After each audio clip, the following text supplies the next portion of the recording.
آپ تو وہاں جا کے خود مہذب فاتح بن گئے نا. فتح تو مسلمانوں نے کیا نہیں ہے. جب آپ فتح کر لیں گے میں آپ کے بارے میں کہوں گا آپ مہذب فاتح. لوگوں نے جب تبصرہ کیا کہ بھائی یہ تو بزدلانہ اقدام ہے, اس موقع پہ قرآن مجید نے کیا کہ فتح مبین کی نوید ہے. تو یہ چیز کہ جی آپ آخرت کے لیے سب کچھ کرتے ہیں, آخرت کے لیے جو آپ نے دنیا میں کرنا ہے اگر تو دین کے مطابق کرنا ہے تو دین کا مزاج تو یہ ہے, اور اگر آپ نے جنونیت کے تحت کرنا ہے, فاشسٹ جس طرح لوگ کرتے ہیں اس طرح کرنا ہے, تو وہ آپ کریں. کر کے آپ نے دیکھ لیا مذہب کا نام مت لیں. اس کو جب آپ مذہب سے لیبل کرتے ہیں تو مذہب جب آئے گا درمیان میں تو اخلاقیات کو بھی لے کر آئے گا. وہ سب سے پہلے پوچھے گا نان کمبیٹنٹس پہ ہاتھ کیسے اٹھایا تم نے, پھر وہ یہ چیز بھی لے کے آئے گا تم نے معاہدات کیے ہیں, ان معاہدات کی پیروی کی ہے. پہلے ان معاہدات کو اعلانیہ توڑنا پڑتا ہے. یہ دلیل پیش کی جا رہی ہے کہ وہاں پر کوئی سویلین نہیں ہے, یہ ایک فوجی چھاونی ہے, اور فوجی چھاونی پہ اگر حملہ کیا تو اس میں کوئی ایسی بات نہیں ہے تو مذہب کے خلاف ہو. ہاں, اس اصول پہ تو پاکستان کے اندر جن لڑکوں نے NCCA میں حصہ لیا ہے ان سب کو بھی طالبان کو مارنے کی اجازت ہونی چاہیے, اس لیے کہ وہ بھی کمبیٹنٹ ہے. کمبیٹنٹ وہ ہوتا ہے جو میدان جنگ میں ہتھیار اٹھا کے آتا ہے. میدان جنگ کے اندر اگر کوئی نرس موجود ہے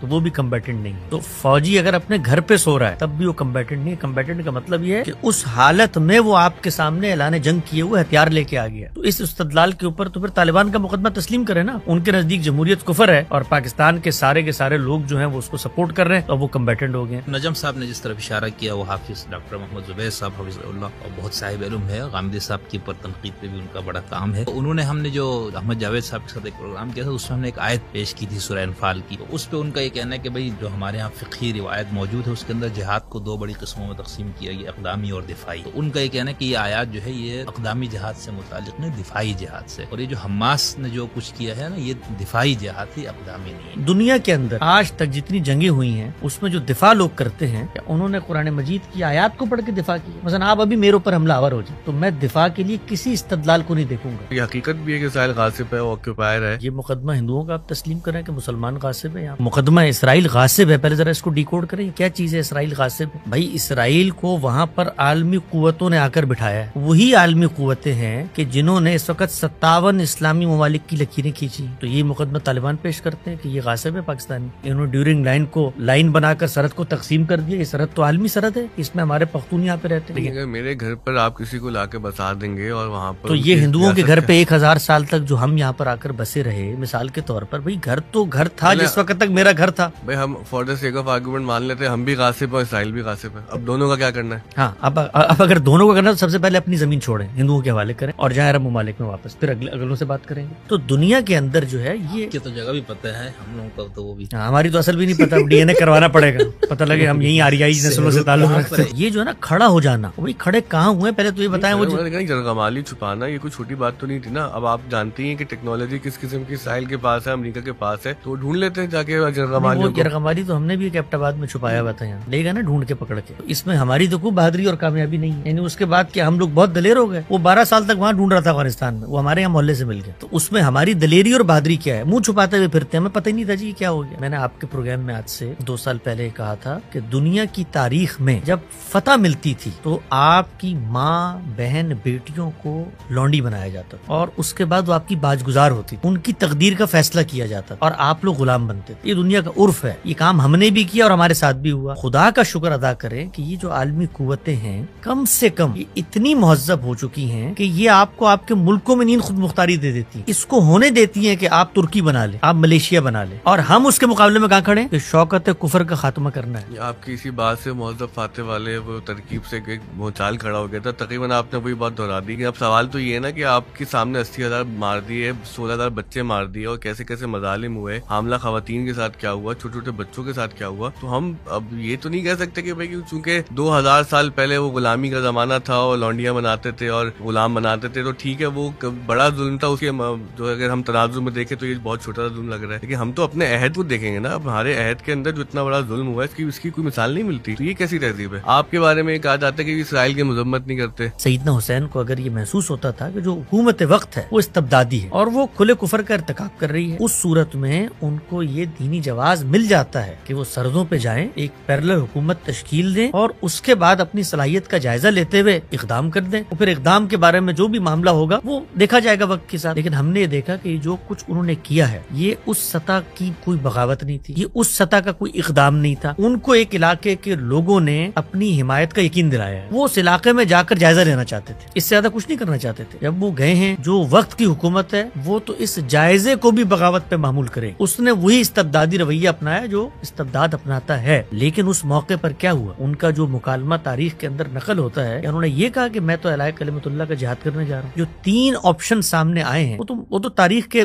دریچوں میں موجود ہے نا. امام علی مقام امام حسین علیہ السلام کے اقدام سے متعلق تو کئی تعبیرات ہیں نا. خود شیعوں میں اس کی 8 سے 10 تعبیرات ہے کہ کیوں امام نے قدم اٹھایا, کیونکہ ہر تعبیر کے اوپر اعتراضات ہے. اور اہل سنت کے یہاں بھی 2 سے زائد تعبیرات ہے کہ امام کا یہ قدم کیا تھا. ایک تو وہ جو حسین الیاس صاحب نے بیان فرمایا, اور ایک دوسرا جو آپ بتا رہے معاہدہ والا, اور تیسرا اس کے اوپر مطلب کچھ لوگوں نے جو اسلامی حکومت وغیرہ کے جو جدوجہد کرنے والے وہ سب اسی کو لیتے ہیں. جب بھی یہ بحث حماس والی ہماری جب دلائل کے اختتام پہ پہنچتی نا, تو میرا تجربہ یہی ہے کہ وہ یہیں پہ بات آتی ہے. ہاں, لیکن اس میں جو اصل سوال ہے وہ یہ کہ ذرا پوچھا جائے نا کہ وہ معاہدے کی کاپی کہاں ہے, جس کو بنیاد بنا کر ایک پوری کی پوری عمارت تعمیر کی کاپی کہاں ہے اس نہیں, وہ امام حسن علیہ السلام سے جو امیر معاویہ کا ہوا تھا وہ تو سب ہوا تھا. اس کی کوئی تاریخ کا مسلمہ دستاویزی ثبوت ہے جس کے اندر یہ شرط طے کی گئی ہو یہی معاہدات تھے جن کے تحت جس وقت صلح ہوئی ہے, تو یہی اہل بیت ہیں جن کے وظائف مقرر کیے گئے ہیں. 5 ملین درہم دینار ان کو ملتے تھے اسی فاسق ظالم حکمران سے جس کے بارے میں آپ آج باتیں کرتے ہیں. وہ لیتے ہوئے تو ظاہری بات ہے وہ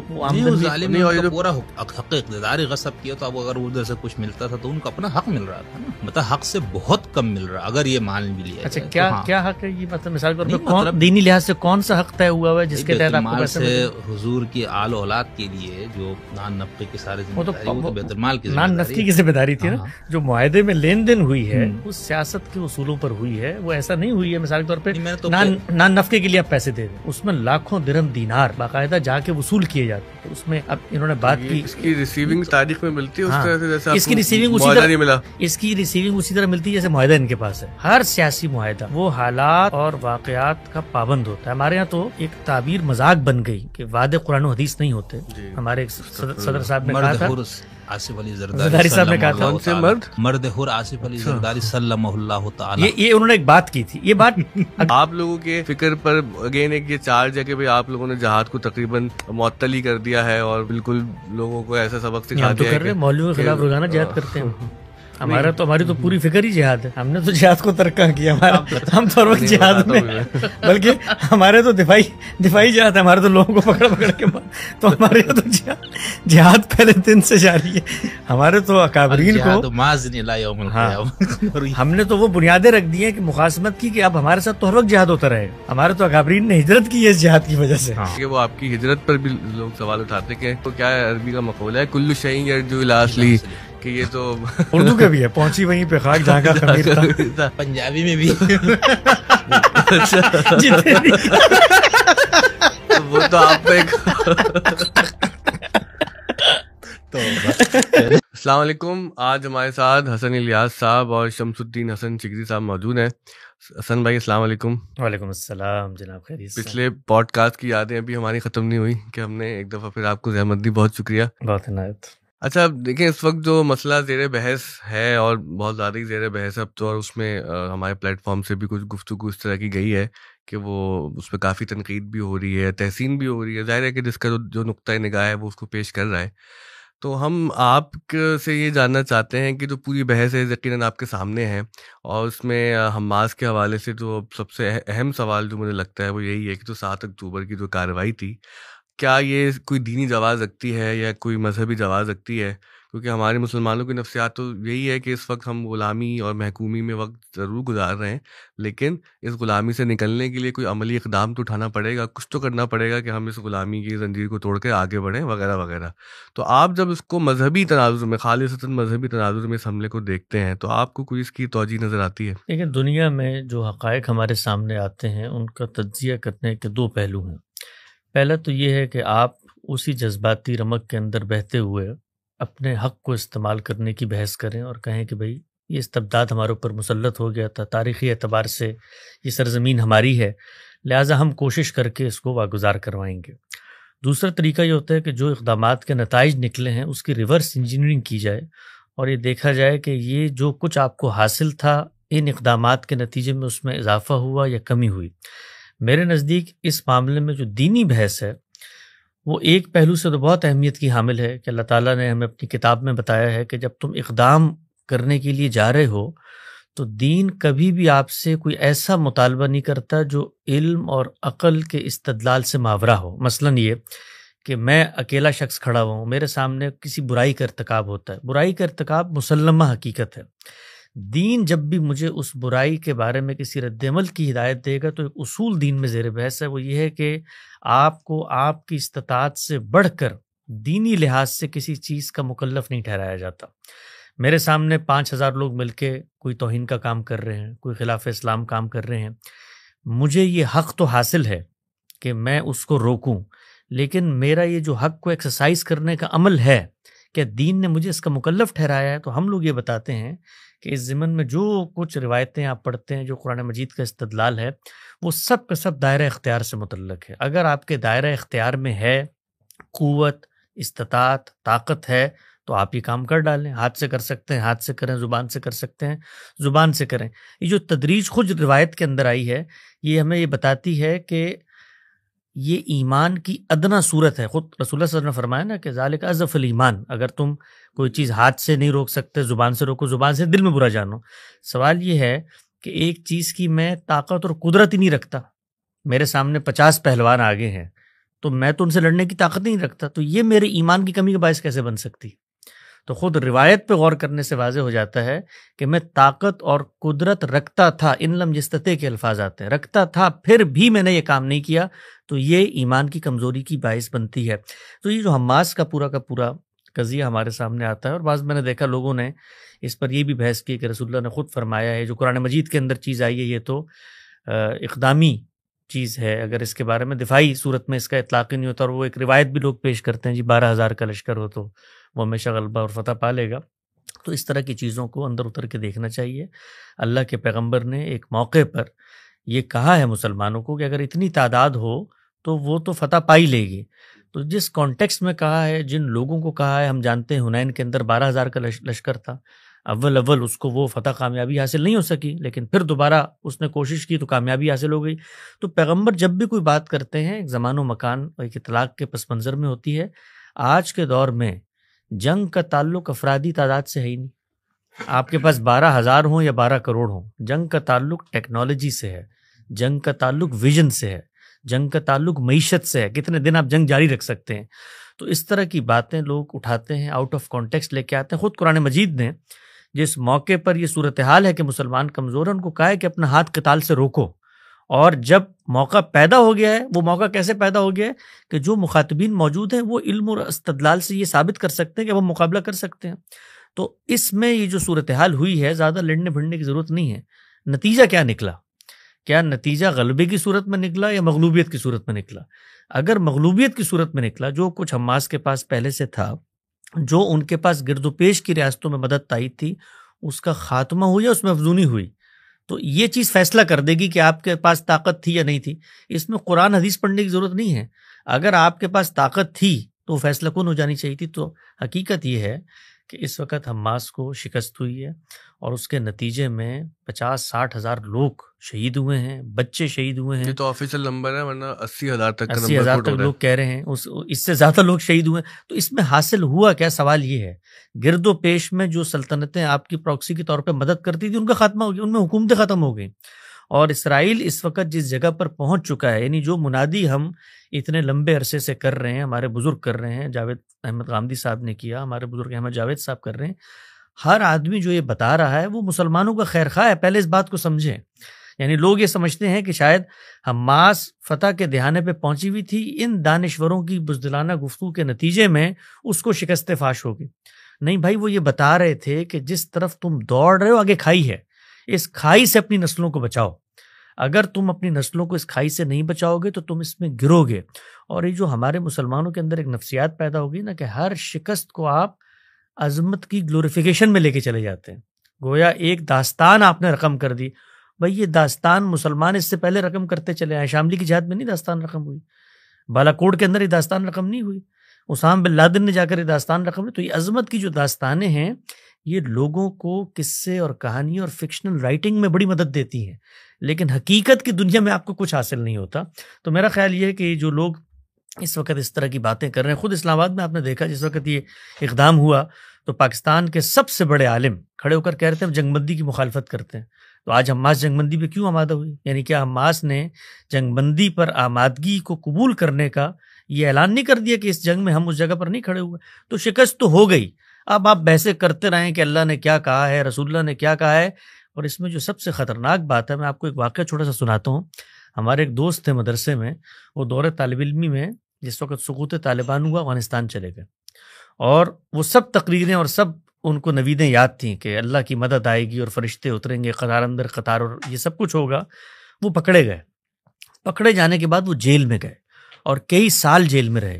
وہ جب جیل سے واپس آئے نا تو میری ان سے ملاقات ہوئی. بالکل میری ہڈیوں کا ڈھانچہ بن چکے تھے وہ. تو میں نے ان سے پوچھا کیا صورتحال تھی. انہوں نے کہا میں نے جیل میں وہ مناظر دیکھے ہیں کہ لوگ اللہ اور رسول کو نعوذ باللہ گالیاں دے رہے ہوتے تھے اور دین سے وہ دور ہو گئے، مرتد ہو گئے. اور وہاں جو روٹیاں آتی تھیں وہ کھا کھا کے پاگل ہو جاتے تھے، پیٹ ان کے پھول جاتے تھے. وہ کہتے تھے کہاں ہے خدا کی مدد جس کو تم ہمیں دکھاتے تھے. تو ذرا دشت لیلہ کے صحراؤں میں کنٹینر کے اندر بند کر کے مسلمانوں کو جس طریقے سے شہید کیا گیا، ہزاروں کی تعداد میں مسلمانوں کو اپنے پسینے کے اندر ڈوب کے وہ لوگ مر گئے.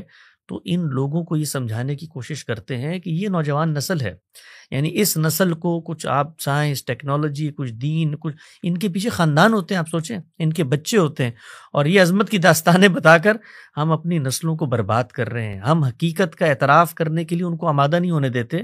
تو میرا خیال یہ ہے کہ یہ لوگ قوم کے محسن نہیں ہیں. مسلمان ملت کا جو درد ہے ان لوگوں کے دلوں میں ہے جو ان تمام لوگوں کی مخالفت مول لے کر روک رہے ہیں کہ اپنے ہاتھوں کو روکو اس وقت قتال سے. یہ قتال و جہاد کا وقت نہیں ہے. اچھا یہاں سے کئی سوالات ہیں تو ہم کریں گے، شکری صاحب بھی سوال کریں گے. چائے لے آئیے آپ لوگ. اچھا دیکھیں ایک بات جو اس میں کہی گئی کافی وہ یہ کہ بھائی مسلمان جو ہے وہ نتیجہ اس صورت میں نہیں دیکھتے کہ دنیاوی طور پر کامیابی ہوئی ہے نقصان ہے، ہم تو آخرت کو اپنی منزل بناتے ہیں. تو اس کا کیا جواب ہے آپ کے پاس کہ بھائی ٹھیک ہے لوگ شہید ہونے تھے وہ تو ہوئے، اللہ کی راہ میں ہی شہید ہوئے، نقصان ہونا تھا تو ہوا، وہ تو اللہ نے خود قرآن میں کہا کہ ہم تمہیں جان کے کمی نقصان سے آزمائیں گے، مال کی کمی سے آزمائیں گے. دو اچھائیوں میں سے شہادت یا تو یہ تو سب ایک گرینڈ اسکیم کا حصہ ہے، ہمیں تو اپنا کام کرنا ہے. ٹھیک ہے، تو آپ اگر آخرت کے لیے سب کچھ کر رہے ہیں تو دنیا کے اندر زمین کا خطہ کیوں لینا چاہتے ہیں؟ یعنی دنیا کے اندر تو آپ کو ٹینجیبل فائدہ چاہیے، وہاں جا کر آپ کہتے ہیں کہ یہ ٹیریٹری ہمیں چاہیے.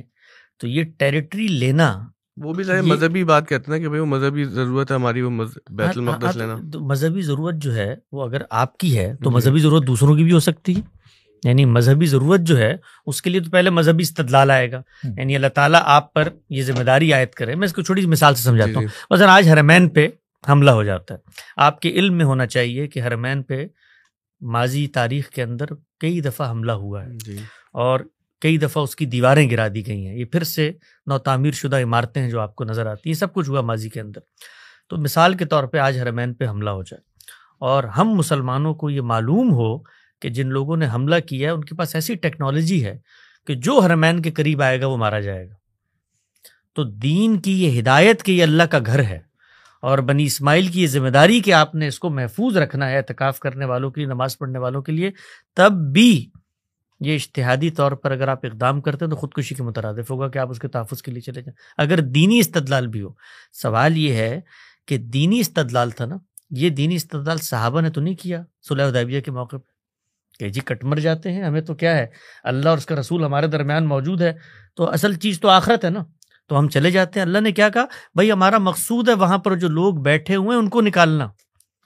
اور لوگوں نے جب تبصرہ کیا کہ بھائی یہ تو بزدلانہ اقدام ہے، تو اس موقع پہ قرآن مجید نے کیا کہ فتح مبین کی نوید ہے یہ. تو یہ چیز کہ جی آپ آخرت کے لیے سب کچھ کرتے ہیں، آخرت کے لیے جو آپ نے دنیا میں کرنا ہے اگر تو دین کے مطابق کرنا ہے تو دین کا مزاج تو یہ ہے، اور اگر آپ نے جنونیت کے تحت کرنا ہے، فاشسٹ جس طرح لوگ کرتے ہیں اس طرح کرنا ہے تو وہ آپ کریں. کر کے آپ نے دیکھ لیا، مذہب کا نام مت لیں اس کو. جب آپ مذہب سے لیبل کرتے ہیں تو مذہب جب آئے گا درمیان میں تو اخلاقیات کو بھی لے کر آئے گا. وہ سب سے پہلے پوچھے گا نان کمبیٹنٹس پہ ہاتھ کیسے اٹھایا تم نے، پھر وہ یہ چیز بھی لے کے آئے گا تم نے معاہدات کیے ہوئے، ان معاہدات کی پیروی کی ہے. پہلے ان معاہدات کو اعلانیہ توڑنا پڑتا ہے.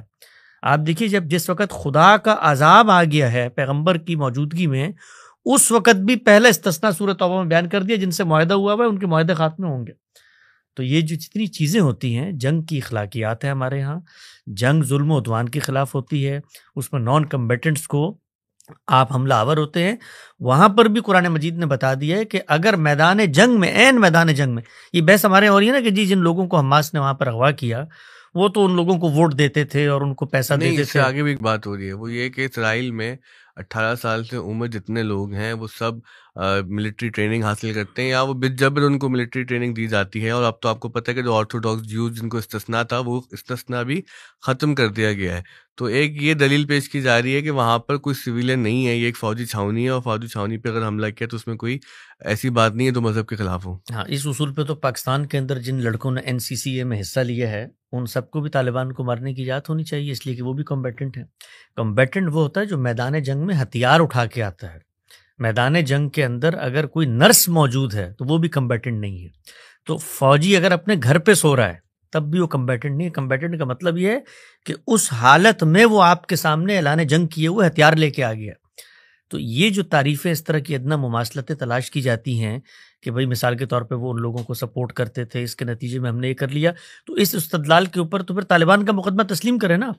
ان کے نزدیک جمہوریت کفر ہے اور پاکستان کے سارے لوگ جو ہیں وہ اس کو سپورٹ کر رہے ہیں، تو اب وہ کمبیٹنٹ ہو گئے ہیں.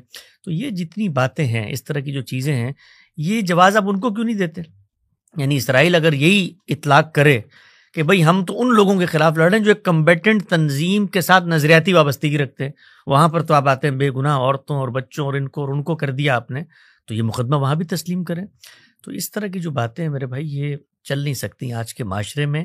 اور چلانے کی کیا مطلب، اس میں ہمیں بحث کرنے کی ضرورت کیا؟ اگر حماس کو فتح ہو جاتی تو بحث کرنے کی ضرورت نہیں، فتح نہیں ہوئی نا، شکست ہو گئی. آپ کے 50,000 بندے مارے گئے، وہ جو جن کو آپ پکڑ کے لائے تھے آج آپ ان کو واپس کر کے اپنے بندے چھڑوا رہے ہیں. تو یہ جو ساری کی ساری چیزیں ہیں یہ فقہ اسلامی کی روح سے بھی ناجائز تھیں کہ آپ نے ایسی جگہ پہ حملہ کیا، لوگوں کو یرغمال بنایا جو عملاً نان کمبیٹنٹ ہیں. اگر وہ کمبیٹنٹ ہوتے تو آپ کو شاید کوئی جواز مل جاتا. اچھا، شگری صاحب نے مجھے ایک مضمون بھیجا قبلہ زبیر صاحب کا، وہ بہت صاحب علم آدمی ہے، بہت بڑے عالم ہیں، جو انہوں نے جو ایک قانونی بات اٹھائی ہے، اگر آپ وہ سوال کی صورت میں پیش کریں. جی جی، کیونکہ آپ گفتگو کریں گے تو گفتگو میں کوئی رنگ آئے گا نا. آپ گفتگو کریں گے تو یہ چپ ہوں گے. اچھا جی، بہت شکریہ آپ دونوں کا. آپ نے مجھے اچھا لگا آپ نے پروگرام اب جوائن کیا ہمارا. نہیں میں تو ٹھیک. اچھا حسن الیاس صاحب، آپ نے ماشاءاللہ اتنا ٹائم لگایا مکتب فراہی یا مکتب غامدی میں، اور آپ کو جو اللہ نے علم اور معرفت سے نوازا ہے، اور جتنا ٹائم آپ نے اس پہ لگایا تو میرے حساب سے آپ کم از کم مجتہد فی المذہب ہے. ہم اصول فقہ میں جو مجتہد کی قسمیں پڑھتے ہیں نا، تو کم از کم غامدی صاحب کے مکتب یا فراہی جو بھی آپ نام دیں، تو اس میں آپ کم از کم جو ہے اس وقت میرے خیال سے مجتہد فی المذہب زیادہ ہے. سے زیادہ کیا ہے وہ پھر مجتہد مطلق بنیں گے تو الگ مکتب فکر بنے گا نا. اللہ نہ کرے. وہی نئے ایک مکتب فکر کی بنیاد ڈالنی پڑے گی. شگری صاحب کی جو ہے نا تعریف میں خیر نہیں ہوتی. میں منتظر ہوں ابھی بم گرے گا. نہیں کوئی تو طالب علمانہ ایک دو سوالات میرے ذہن میں. تو پہلے تو وہ جو بیچ میں ذکر میں کر رہا ہوں وہ تو پوچھ لے پہلے. ہاں اسی پہ اس سے پہلے میں ایک اور چلے پہلے آپ پوچھ لیں اپنی ترتیب سے پوچھیں. نہیں تو اس میں ابھی ایک حدیث کا آپ نے حوالہ دیا نا کہ من رأى منکم منکرا فلیغیرہ بیدہ فإن لم یستطع فبلسانہ فإن لم یستطع فبقلبہ وذلک اضعف الایمان. تو مکتب غامدی کے روح سے اس حدیث کی وضاحت کس طرح ہے؟ یعنی کیا ایک فرد ہے جو مختلف اوقات میں، مثال آج میرے پاس ید سے برائی کو روکنے کی طاقت ہے تو میں وہ استعمال کر لوں، کل میرے پاس وہ طاقت نہیں رہی صرف بولنے کی طاقت ہے تو وہ استعمال کروں، اس کے بعد کوئی ایسا ٹائم آتا ہے جس کے اندر میں بول بھی نہیں سکتا ہوں تو اس کے اندر میں خاموشی اختیار کروں، یا یہ الگ الگ ان کے لیے ہے؟ یعنی پہلا ید جو ہے وہ انتظامی جن کے پاس اتھارٹی اور اختیارات ان کو مخاطب کیا گیا ہے، دوسرا جیسے آپ جیسے اصحاب علم و دانش ان کو مخاطب کیا گیا، اور تیسرا جو بالکل بیچارے عام جو لوگ جو بول بھی نہیں سکتے. تو اس کو تھوڑا سا بتا دیں. دیکھیں ہمارے ڈسکورس کے اندر جب بھی رسالت مآب صلی اللہ علیہ وسلم کی نسبت سے کوئی عملی ہدایت آپ کے پاس آتی ہے تو اس کا سررشتہ اور اصل دریافت کی جاتی ہے. وہ سررشتہ اور اصل قرآن مجید کے اندر موجود ہے. قرآن مجید ہمیں یہ بتاتا ہے کہ دنیا کے اندر اللہ تعالیٰ نے جب تم ایمان لے آتے ہو تو ایمان کے کچھ لازمی تقاضے ہیں جن پر تم نے کھڑا ہونا ہے. اس ایمان کے تقاضوں میں سے ایک اہم تقاضا تواصی بالحق اور تواصی بالصبر ہے. آپ نیکی کی تلقین کرتے ہیں اور لوگوں کو برائی سے روکتے ہیں. تلقین اور نصیحت اس کے بارے میں انسان کو کسی سے پوچھنے کی ضرورت نہیں ہوتی کہ میں نے یہ کس کو کرنی ہے. جو آپ کا دائرہ اختیار بنتا ہے اس کے اندر اس کا ظہور آپ سے آپ ہونا شروع ہو جاتا ہے. اس کو ایک چھوٹی سی مثال سے سمجھے. ہمارے یہاں بسا اوقات بہت ساری چیزیں بڑے گہرے فلسفیانہ مباحث میں چلی جاتی ہیں، وہ اپنے اندر بڑی سادہ کامن سینس کی حقیقتیں رکھتی ہیں. آپ جس وقت باپ بنتے ہیں، باپ بننے کے بعد آپ کو کوئی فلسفہ، کوئی مذہب، کوئی کلام پڑھنا پڑتا ہے کہ جو بیٹا آپ کی آغوش میں ہے اس کے معاملات کو آپ دیکھیں. پڑھے تو زیادہ بہتر ہوگا. ہاں، پڑھ لے تو بہتر ہوگا، لیکن یہ جو حق آپ کو ملتا ہے یہ حق فطری طور پر آپ اس اساس سے اخذ کر لیتے، اس لیے کہ وہ بچہ آپ کی آغوش میں ہوتا ہے، آپ اس کی پرورش، تربیت، پرداخت، نشوونما کر رہے ہوتے ہیں. تو آپ کو یہ حق مل جاتا ہے کہ جس وقت تک یہ اپنے فیصلے نہیں کر سکتا اس وقت تک میں اس کے بڑے فیصلے کروں گا. تو یہ جو حقوق اور فرائض کی پوری بحث ہے یہ ہر انسان اپنی پوزیشن میں رہتے ہوئے خود بخود طے کر رہا ہوتا ہے. اس سے آپ کا ایک دائرہ اختیار بنتا ہے. مثال کے طور پہ میں اس وقت یہاں مہمان کی حیثیت سے آیا ہوں، ان کے کچھ حقوق مجھ پر عائد ہوں گے، میرے کچھ حقوق ان پہ عائد ہوں گے، وہ طے شدہ ہیں. یہ مجھ سے میرے حق سے آگے بڑھ کے کوئی مطالبہ نہیں کر سکتا، نہ میں کر سکتا ہوں.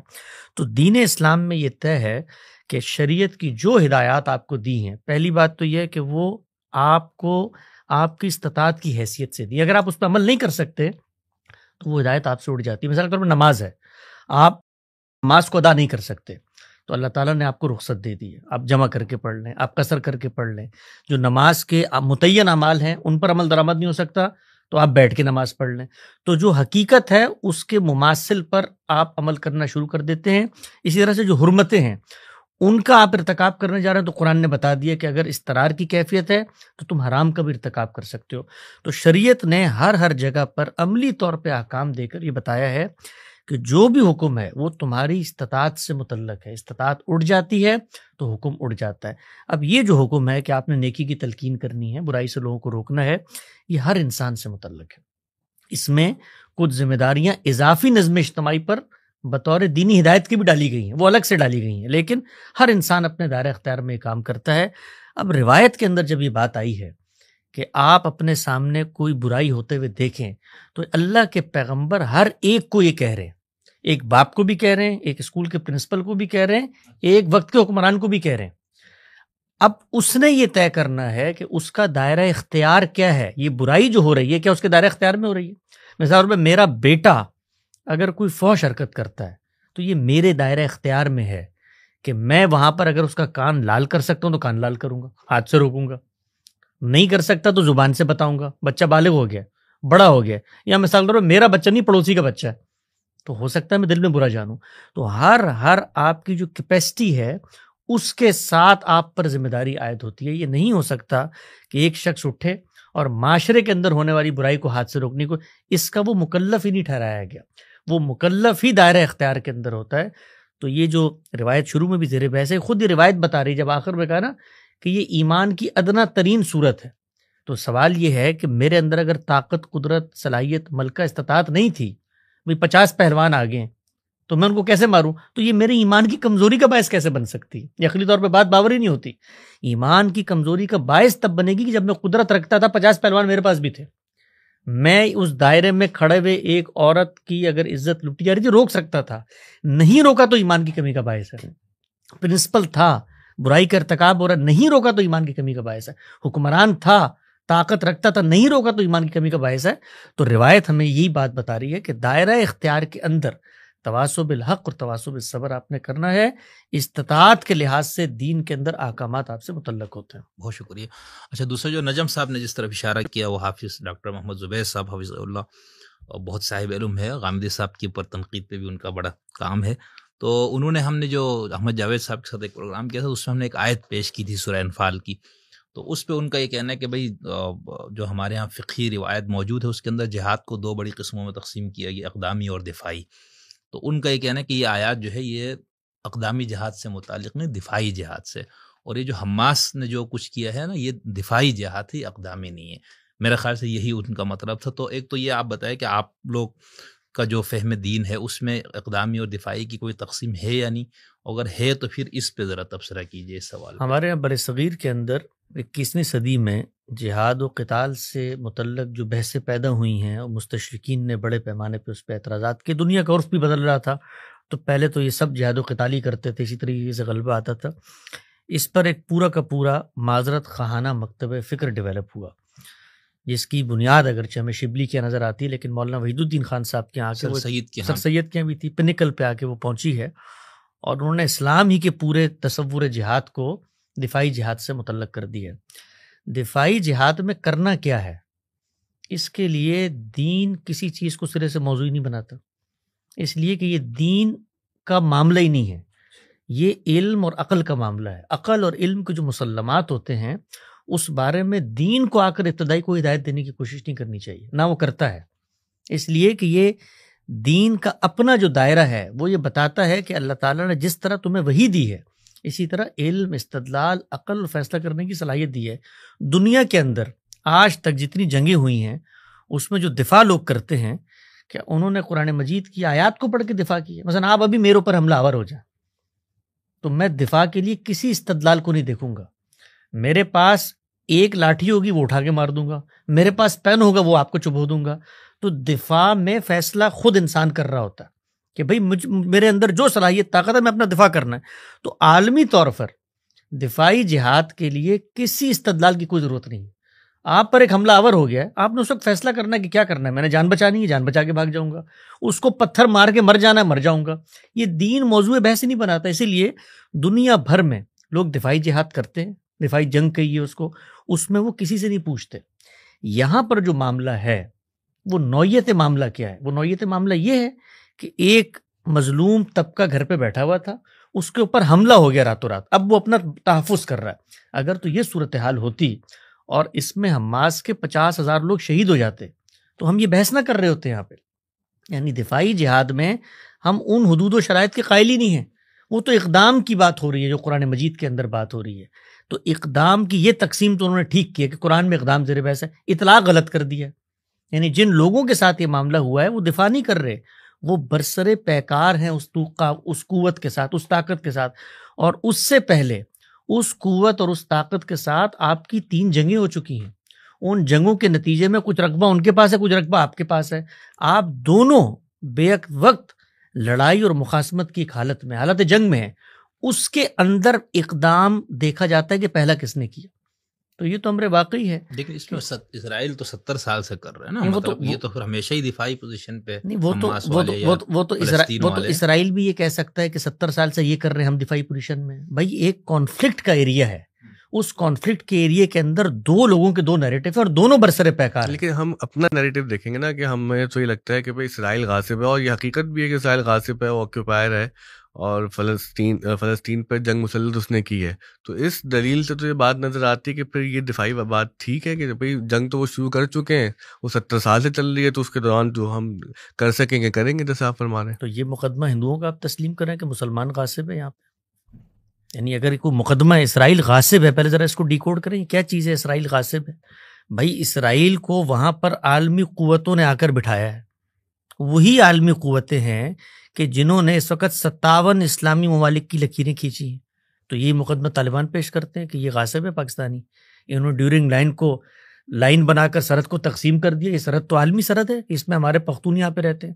تو یہ جو غاصب کی تعریف ہے، دیکھیں 2 چیزوں کو ہم لوگ بہت خلط ملط کرتے ہیں۔ ایک چیز یہ ہے کہ مثال کے طور پہ میرا یہ گھر ہے، آپ نے آ کر جبرن مجھے وہاں سے نکال دیا اور ایک پوری کمیونٹی کو آباد کر دیا، کیا یہ معاملہ ہوا ہے وہاں پر؟ یعنی اس کو ذرا علم اور استدلال کی جگہ پر اتر کے دیکھنا چاہیے۔ ابتدا کے اندر یہ معاملہ انفرادی سطح پر شروع ہوا، اس وقت ان عالمی فاتحین نے فیصلہ کیا بھئی ایک کمیونٹی ہے، اس کمیونٹی کو دنیا نے مار مار کے برا حال کیا ہوا ہے، ان کو ان کی اصل جگہ پر آباد کرو۔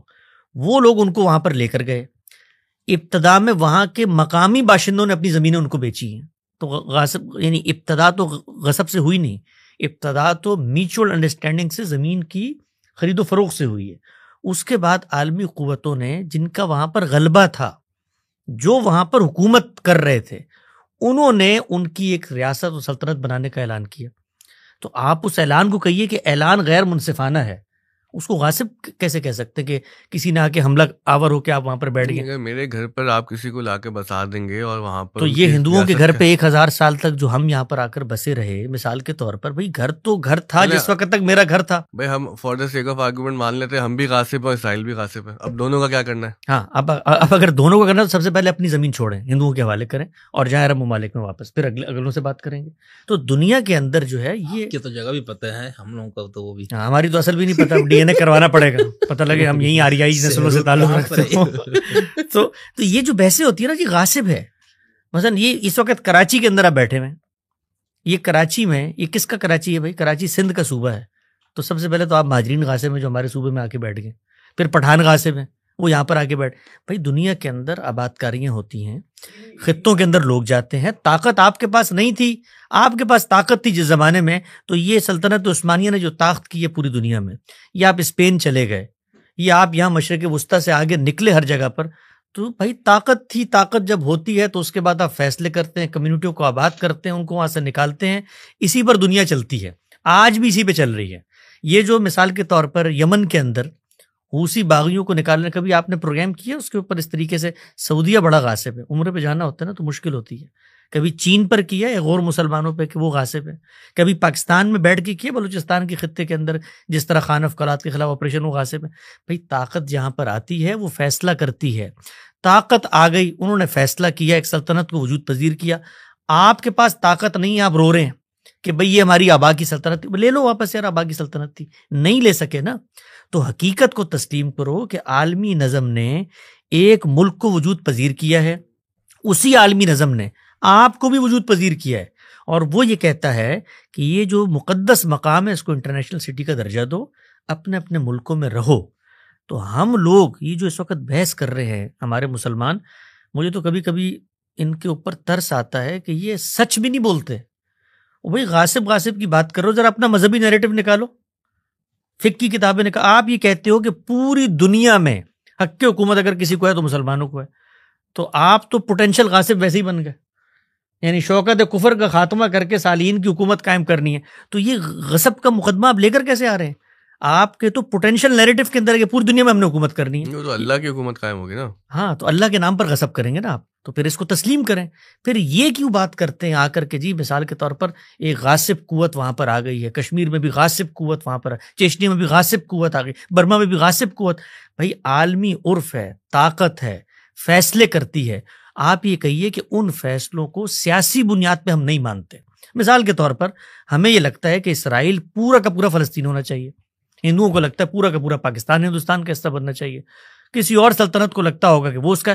تو یہ آپ کا مقدمہ ہے نا، اس مقدمے کو علم استدلال کی بنیاد پہ پیش کریں. طاقت ہوگی تو مقدمہ تسلیم ہو جائے گا، طاقت نہیں ہوگی تو نوحہ پڑھتے رہیں گے. غاصب کہیں، چور کہیں، ڈاکو کہیں، اس کو جو بھی کہیں، اس وقت 90% اس خطے پہ اس کی حکومت ہے. اس حکومت کو آپ گرانے میں کامیاب ہو جاتے تو میں بھی آپ کے پیچھے کھڑے ہو کے سلام پیش، نہیں کامیاب ہوئے نا بھائی. وہ غاصب ہے یا غاصب نہیں ہے، طاقت اس کے پاس ہے. اگر اس کو ہم ایک محدود کانٹیکس میں دیکھیں تو جو کالونائزرز کے خلاف دنیا بھر میں اب ایک نفرت پیدا ہوئی ہے. آپ نے دیکھا ہے کہ جو برطانیہ کے حکمران ہیں وہ افریقہ میں جا کے مافیا مانگتے ہوئے نظر آتے ہیں. جو فرینچ سلطنت رہی ہے، جو اسپینش سلطنت رہی ہے، وہاں پر بھی سلسلہ ہے کہ بھئی جو کالونائزرز تھے ان سے ذرا کراہت کا اور اعلان برات کا اظہار ہو رہا ہے. تو ایک طرف تو جو ہماری جدید دنیا ہے وہ یہ سب نفرتوں کا اظہار کرتی ہے، لیکن دوسری جانب جب فلسطین کا قضیہ آتا ہے تو وہ وہاں سے کالونائزر سے محبت پیدا ہو جاتی ہے. نہیں، کالونائزر وہاں پر فلسطین کے اندر تو کوئی عالمی استعمار آ کر نہیں بیٹھا ہوا وہاں پر. تو اسی عالمی استعمار نے، مطلب اسی عالمی نظم نے وہ ریاست قائم کی. ہاں تو وہی عالمی ریاست یہ جو افریقہ میں جاتی ہے، باقی ملکوں میں جاتی ہے، وہاں پر وہ معافیا مانگ رہی ہے اپنے ان مظالم کے اوپر. تو ان جو ریاستیں ان کو وجود پذیر کس نے کی ہے؟ یعنی افریقہ کی جو سلطنتیں آپ کو نظر آتی ہیں، خود مختار ریاستیں نا وہ. نہیں کوئی خود مختار. دنیا کے اندر یہ لفظ مسلمانوں کو بولتے ہوئے 3 دفعہ توبہ کرنی چاہیے کہ ہم خود مختار ریاست کیا ہوتی ہے بھائی؟ دنیا کے اندر عالمی قوتوں کا غلبہ ہے، انہوں نے نیم خود مختاری آپ کو آپ کے خطوں میں دی ہوئی ہے. ابھی آپ نے دیکھا کہ صدر ٹرمپ نے اعلان کیا ہے غزہ کے حوالے سے، اس کے بعد ہوا کیا ہے؟ آپ خود مختار تھے نا اردن میں، آپ اگلی فلائٹ لے کے واشنگٹن میں پہنچے ہیں اور ان کے روبرو بیٹھے ہوئے ہیں اور وہ کہتے ہیں کہ ہم ہز ہائنس کی آرا کے مطابق قضیے کا فیصلہ کریں گے اور ہم سب جا کے سر جوڑ کے بیٹھتے ہیں. یہ خود مختاری ہے. اس کے 4 دن بعد سعودی عرب کے اندر سارے عالم عرب کے حکمران سر جوڑ کے کون سی خود مختاری؟ یہ سعودی عرب نے پہلے تو اسٹیٹمنٹ نکالا تھا، ٹرمپ صاحب کے جو اسٹیٹمنٹ تھا اس کا رد کیا، اس کی مذمت کی، اس کا انکار کیا کہ ہم اس سولوشن کے لیے ریڈی نہیں ہیں. دنیا کے اندر جی پولیٹیکل میدان میں لین دین ہوتی ہے، اسٹیٹمنٹس بھی آتی ہیں. آج امریکہ یہ فیصلہ کر لے مثال کے طور پہ کہ ہم نے یہ کام کرنا ہے، فیصلہ کر لے. اس وقت وہ فیصلے کی پوزیشن میں نہیں پہنچا. وہ بھی یہ دیکھ رہا ہوتا ہے کہ ایک بڑی بات کر کے کتنی نیگوسیشنز ہو سکتی ہیں. ممکن ہے کہ اس کے بعد وہ کہیں کہ جی ہم سب مل کر غزہ کا کنٹرول سنبھال لیتے ہیں. وہ کہے گا اسرائیل اس سے پروٹیکٹ ہو گیا، میرا مقصد پورا ہو گیا. تو یہ جو عالمی سیاست ہوتی ہے اس کے اندر اسی طرح سے بارگیننگ ہو رہی ہوتی ہے.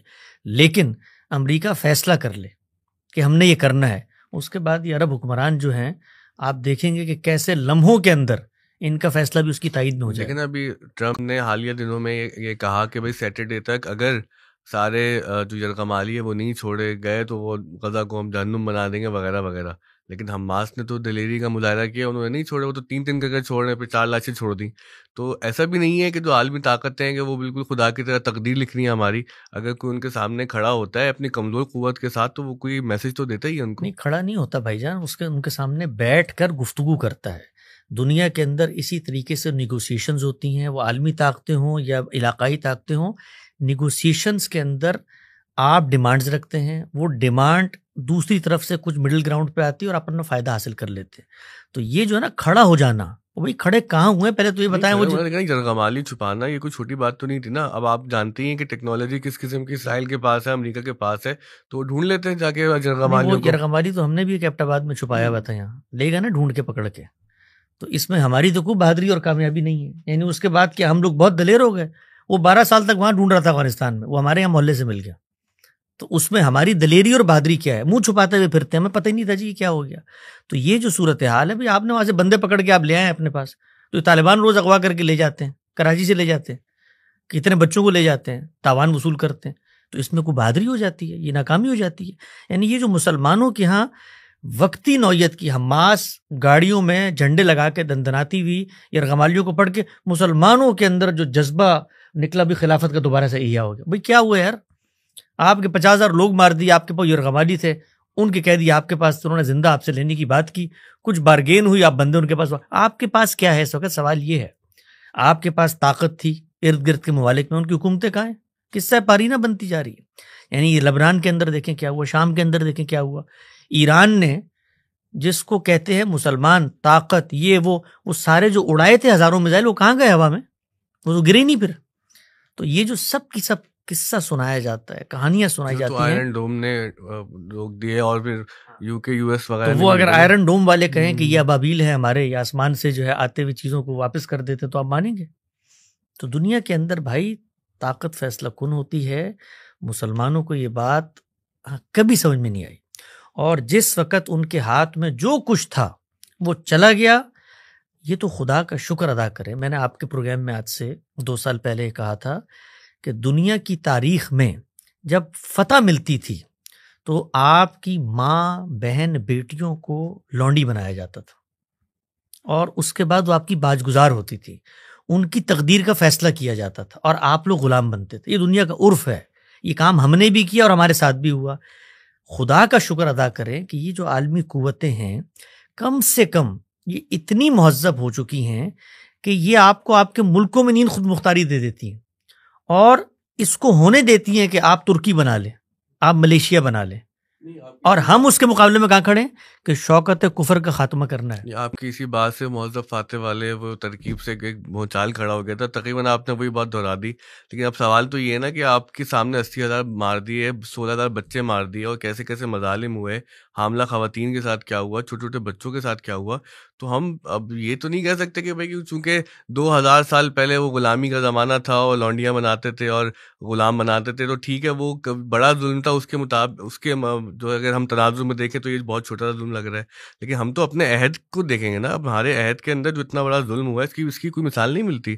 تو یہ کیسی تہذیب ہے؟ اچھا یہ ظلم ہے اگر، تو ظلم کی جو بھی تعریف ہے، اگر آپ ظلم کے تصور کو اپنے ذہن میں قبول کرتے ہیں تو ظلم کی ہر تعریف کو اگر آپ کنسسٹنسی کے ساتھ اس کا اطلاق نہیں کرتے تو اس کا مطلب آپ ظلم کے اطلاق میں منافقت سے کام لے رہے ہیں.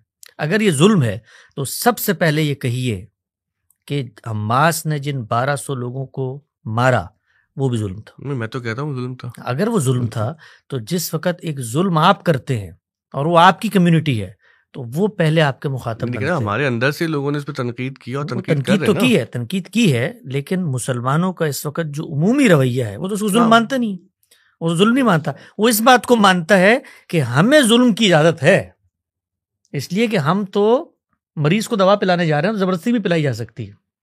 آپ طالبان سے گفتگو کریں، اس وقت نکل جائیں یا گلی میں جا کے ذرا سروے کریں کہ جو طالبان دنیا بھر میں کرتے پھرتے رہے اتنے لمبے عرصے تک، 9/11 کے اندر مثلا 5,500 لوگ بے گناہ مارے گئے، تو کبھی مسلمانوں کی کسی حلقے میں آپ نے افسوس دیکھا؟ نہیں دیکھا نا.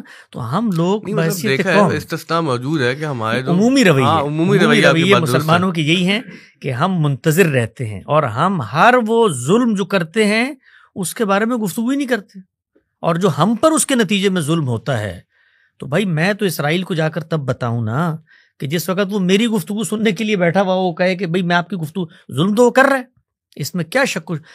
ظلم جب کرنے پہ کوئی آ جاتا ہے تو عقل کا تقاضا یہ ہوتا ہے کہ بدماش سے، غنڈے سے اپنا دامن بچایا جاتا ہے، ظلم کا شکار نہیں ہوا جاتا.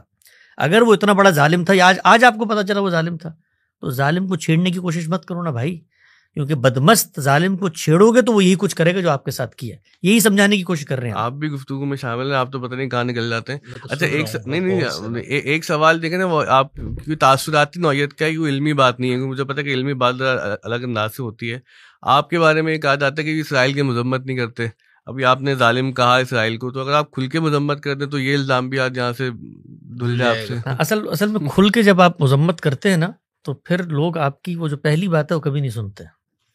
وہ کہتے ہیں، وہ اسی کو لیتے ہیں کہ یہ بھی وہی بات کر رہا ہے جو میں اپنے دل میں محسوس کرتا ہوں کہ پوری دنیا ظالم ہے اور یہ مسلمانوں کا خاتمہ چاہتی ہے. تو ہم تو اصل میں ظلم سے بچانا چاہتے ہیں بھائی آپ کو. یعنی غامدی صاحب نے اس کا بڑا اچھا جواب دیا پچھلے دنوں، ہم نے ان سے ایک سیریز کی ہے کہ بھائی آپ امریکہ کی مذمت کیوں نہیں کرتے. تو یہ جو مذمت، نوحہ خوانی، بھائی اگر تو یہ آیتیں جو پڑھی ہیں ابھی کہ بھائی خدا کا کوئی قانون نہیں ہے دفاعی جنگ کے بارے میں اور ہم تو بقا کی جنگ لڑ رہے ہیں، یا ہم تو اپنی عظمت کی جنگ لڑ رہے ہیں، یا مقدس مقامات کو بچانے کی جنگ تو خوشی کی بات ہے اگر شہادتیں ہوتی ہیں. اس کو ظلم مت کہیے، اس پہ خوش ہوئیے کہ اللہ تعالیٰ نے، کیونکہ اللہ کی رستے میں جب جنگ لڑی جاتی ہے تو اللہ تعالیٰ یہ کہتے ہیں کہ اس میں جو لوگ رخصت ہو جاتے ہیں ہم ان کو منتخب کرتے ہیں. اچھا بعض لوگ تو خوش ہو بھی رہے ہیں، مطلب میں تو سمجھ سے باہر ہو جاتا ہے کہ یار بچوں کی شہادت بھی کہتے ہوئے تھوڑا سا عجیب لگتا ہے کہ بچہ تو بس معصوم ہوتا ہے، وہ اللہ تعالیٰ کی محبوب مخلوق ہے، ان کے مرنے پر اس طرح کے باتیں کرنا کہ جی ہم نے تو بڑی فتح کر لی اور ہم نے اپنے کاز کے لیے دیکھیں کتنی عظیم قربانی دے دی. ہاں لیکن وہ جو عظیم قربانی ہے، اس عظیم قربانی کا حاصل اصول کیا ہوا بھائی؟ سوال یہ ہے. یعنی اس عظیم قربانی کے نتیجے میں اگر تو اسرائیل کو شکست ہوتی تو میں بھی اس عظیم قربانی پہ خوش ہو رہا ہوتا نا. نہیں ہوئی نا شکست. لیکن کیا یہ جنگ جو ہے یہ نتیجہ ڈیپینڈنٹ ہوتی ہے کہ بھائی اگر ہم جیت گئے تو ٹھیک تھے، ہار گئے تو غلط ہے؟ تو اور کیا ہوتی ہے؟ یعنی جنگ کرتے کیوں ہیں آپ؟ جنگ ہوگی ظلم اور عدوان کے خلاف، تو اگر ظلم و عدوان کا خاتمہ نہیں ہو رہا تو جنگ میں نے کوئی گیم کھیلنے کے لیے کی ہے؟ اب دیکھیں ایک بہت آبویس سوال کروں گا، یہ بہت سینسیٹیو سوال ہے، اب ظاہر ہے کہ ہم اس کو ذرا احتیاط سے جواب دے دے گا، بہت بڑے مسئلے بن جاتے ہیں. یہاں پر جب یہ بحث یہاں پہنچتی نا تو وہ پھر تذکرہ لازمی آتا ہے کربلا کا، حضرت امام حسین علیہ السلام کا، کہ بھائی کہ جی انہوں نے بھی تو پیش رفت کی اور وغیرہ وغیرہ. اس میں کیونکہ بحث ہے کہ وہ بھی جنگ نہیں کرنا چاہ رہے تھے، اس پہ مسلط ہوئی، کیا شرائط رکھی. تو یہ جب سوال یہاں پر آتا ہے آپ کے سامنے تو پھر آپ اس کے کیا جواب دیتے کہ بھائی وہ بھی تو نکلے ہی تھے نا؟ جس طرح میں دین پر عمل درآمد کرنے کا پابند ہوں، اسی طریقے سے صحابہ کرام بھی عمل درآمد کرنے کے پابند تھے، اسی طرح سے پیغمبر بھی اس پر عمل درآمد کرنے کا پابند تھا. دین نے ہمیں بتا دیا ہے کہ آپ ظلم اور عدوان کے خلاف اقدام کریں گے. اقدام کرنے کے کچھ حدود و شرائط طے کر دیے گئے ہیں.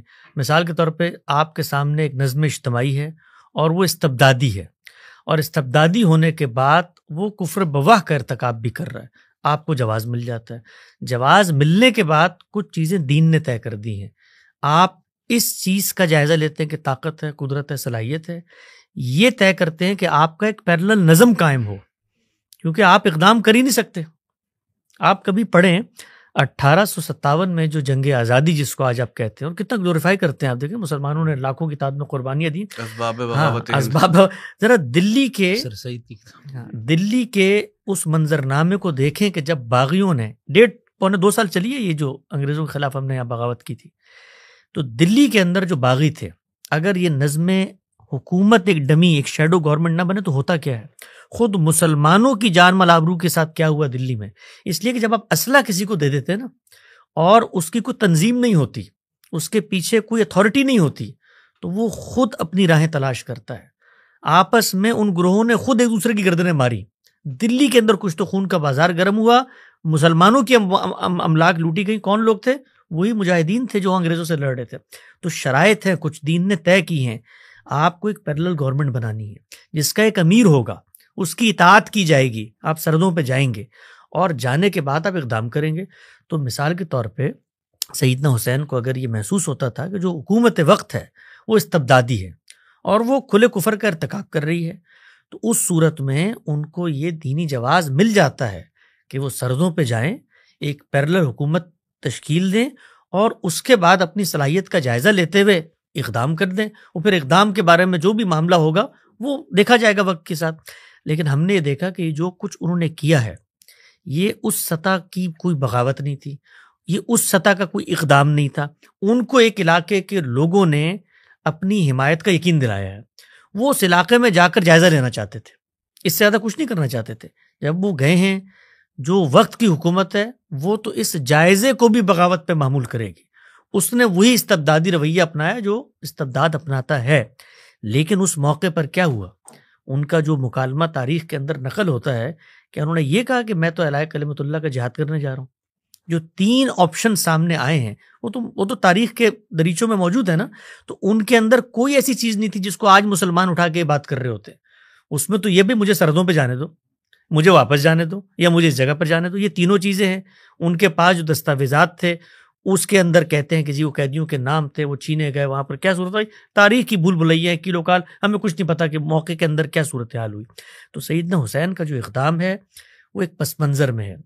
ان کے والد صاحب کا تنازع رہا اسی ڈائنیسٹی سے جن کے پاس اقتدار تھا. اس پس منظر میں 2 جنگیں ہو چکی تھیں، ان میں ہزاروں لوگ شہید ہو چکے تھے. ان کی انڈرسٹینڈنگ یہ تھی کہ اقتدار اہل بیت کے سپرد ہونا چاہیے. اس پس منظر میں وہ وہاں سے نکلے ہیں اور اس کے کچھ المناک نتائج جو سامنے آ گئے. اچھا شکری صاحب سوال تو کرنے تھے آپ سے، ایک جواب ہی لے لوں میں. شکری صاحب کو موقع دیں گے تو سوال کریں گے. موقع نہیں، میں نے کہا بات پوری ہو. نہیں ویسے جب ان کو موقع لینا ہو تو پھر لازمی کرتے تھے. پچھلے ایک پوڈ کاسٹ میں انہوں نے جو کرنا تھا وہ کر دیا. لیکن اس پہ معاہدے کی خلاف ورزی والی بھی تو بات کی جاتی ہے. تو ایک جواب آپ بھی دے دیں یار، مطلب ایسی تبرکن جواب دے دیں کہ امام حسین علیہ السلام کے بارے میں کہا جاتا ہے نا کہ وہ معاہدے کی خلاف ورزی جو تھی کہ یزید کی تخت نشینی نہیں ہوگی، معاہدہ تھا نا امام حسن سے، تو اس کے بارے میں کچھ فرما دیں ہم.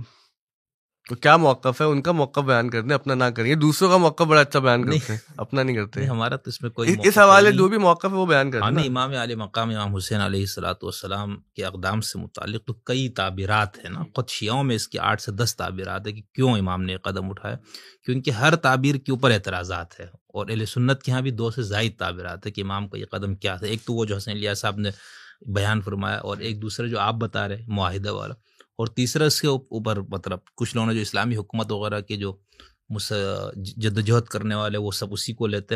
اور اس پہ غامدی صاحب نے وہ برہان میں ڈاکٹر اسرار صاحب کی نقد میں بڑا اچھا تفصیل سے اس کو بیان کیا ہے ان کا جو موقف ہے. تو اس طرح امام حسین کا تو اقدام کا کوئی نہیں. جب بھی یہ بحث حماس والی ہماری جب دلائل کے اختتام پہ پہنچتی نا تو میرا تجربہ یہی رہا کہ وہ یہیں پہ بات آتی ہے. ہاں لیکن اس میں جو اصل سوال ہے وہ یہ کہ ذرا پوچھا جائے نا کہ وہ معاہدے کی کاپی کہاں ہے جس کو بنیاد بنا کر ایک پوری کی پوری عمارت تعمیر کی کاپی کہاں ہے اس کی؟ نہیں، وہ امام حسن علیہ السلام سے جو امیر معاویہ کا ہوا تھا وہ تو سب ہوا تھا. اس کی کوئی تاریخ کا مسلمہ دستاویزی ثبوت ہے جس کے اندر یہ شرط طے کی گئی ہو کہ اس وقت مثال کے طور پر ہم کمپرومائز کرتے ہیں، ہمارے والد صاحب کی جو خلافت تھی اس کا خاتمہ ہو گیا ہے، آپ لوگ اس جگہ پر آگے ہیں، اب آپ کا اقتدار آپ کی زندگی تک ہے، اس کے بعد یہ اقتدار ہمارے سپرد کر دیں.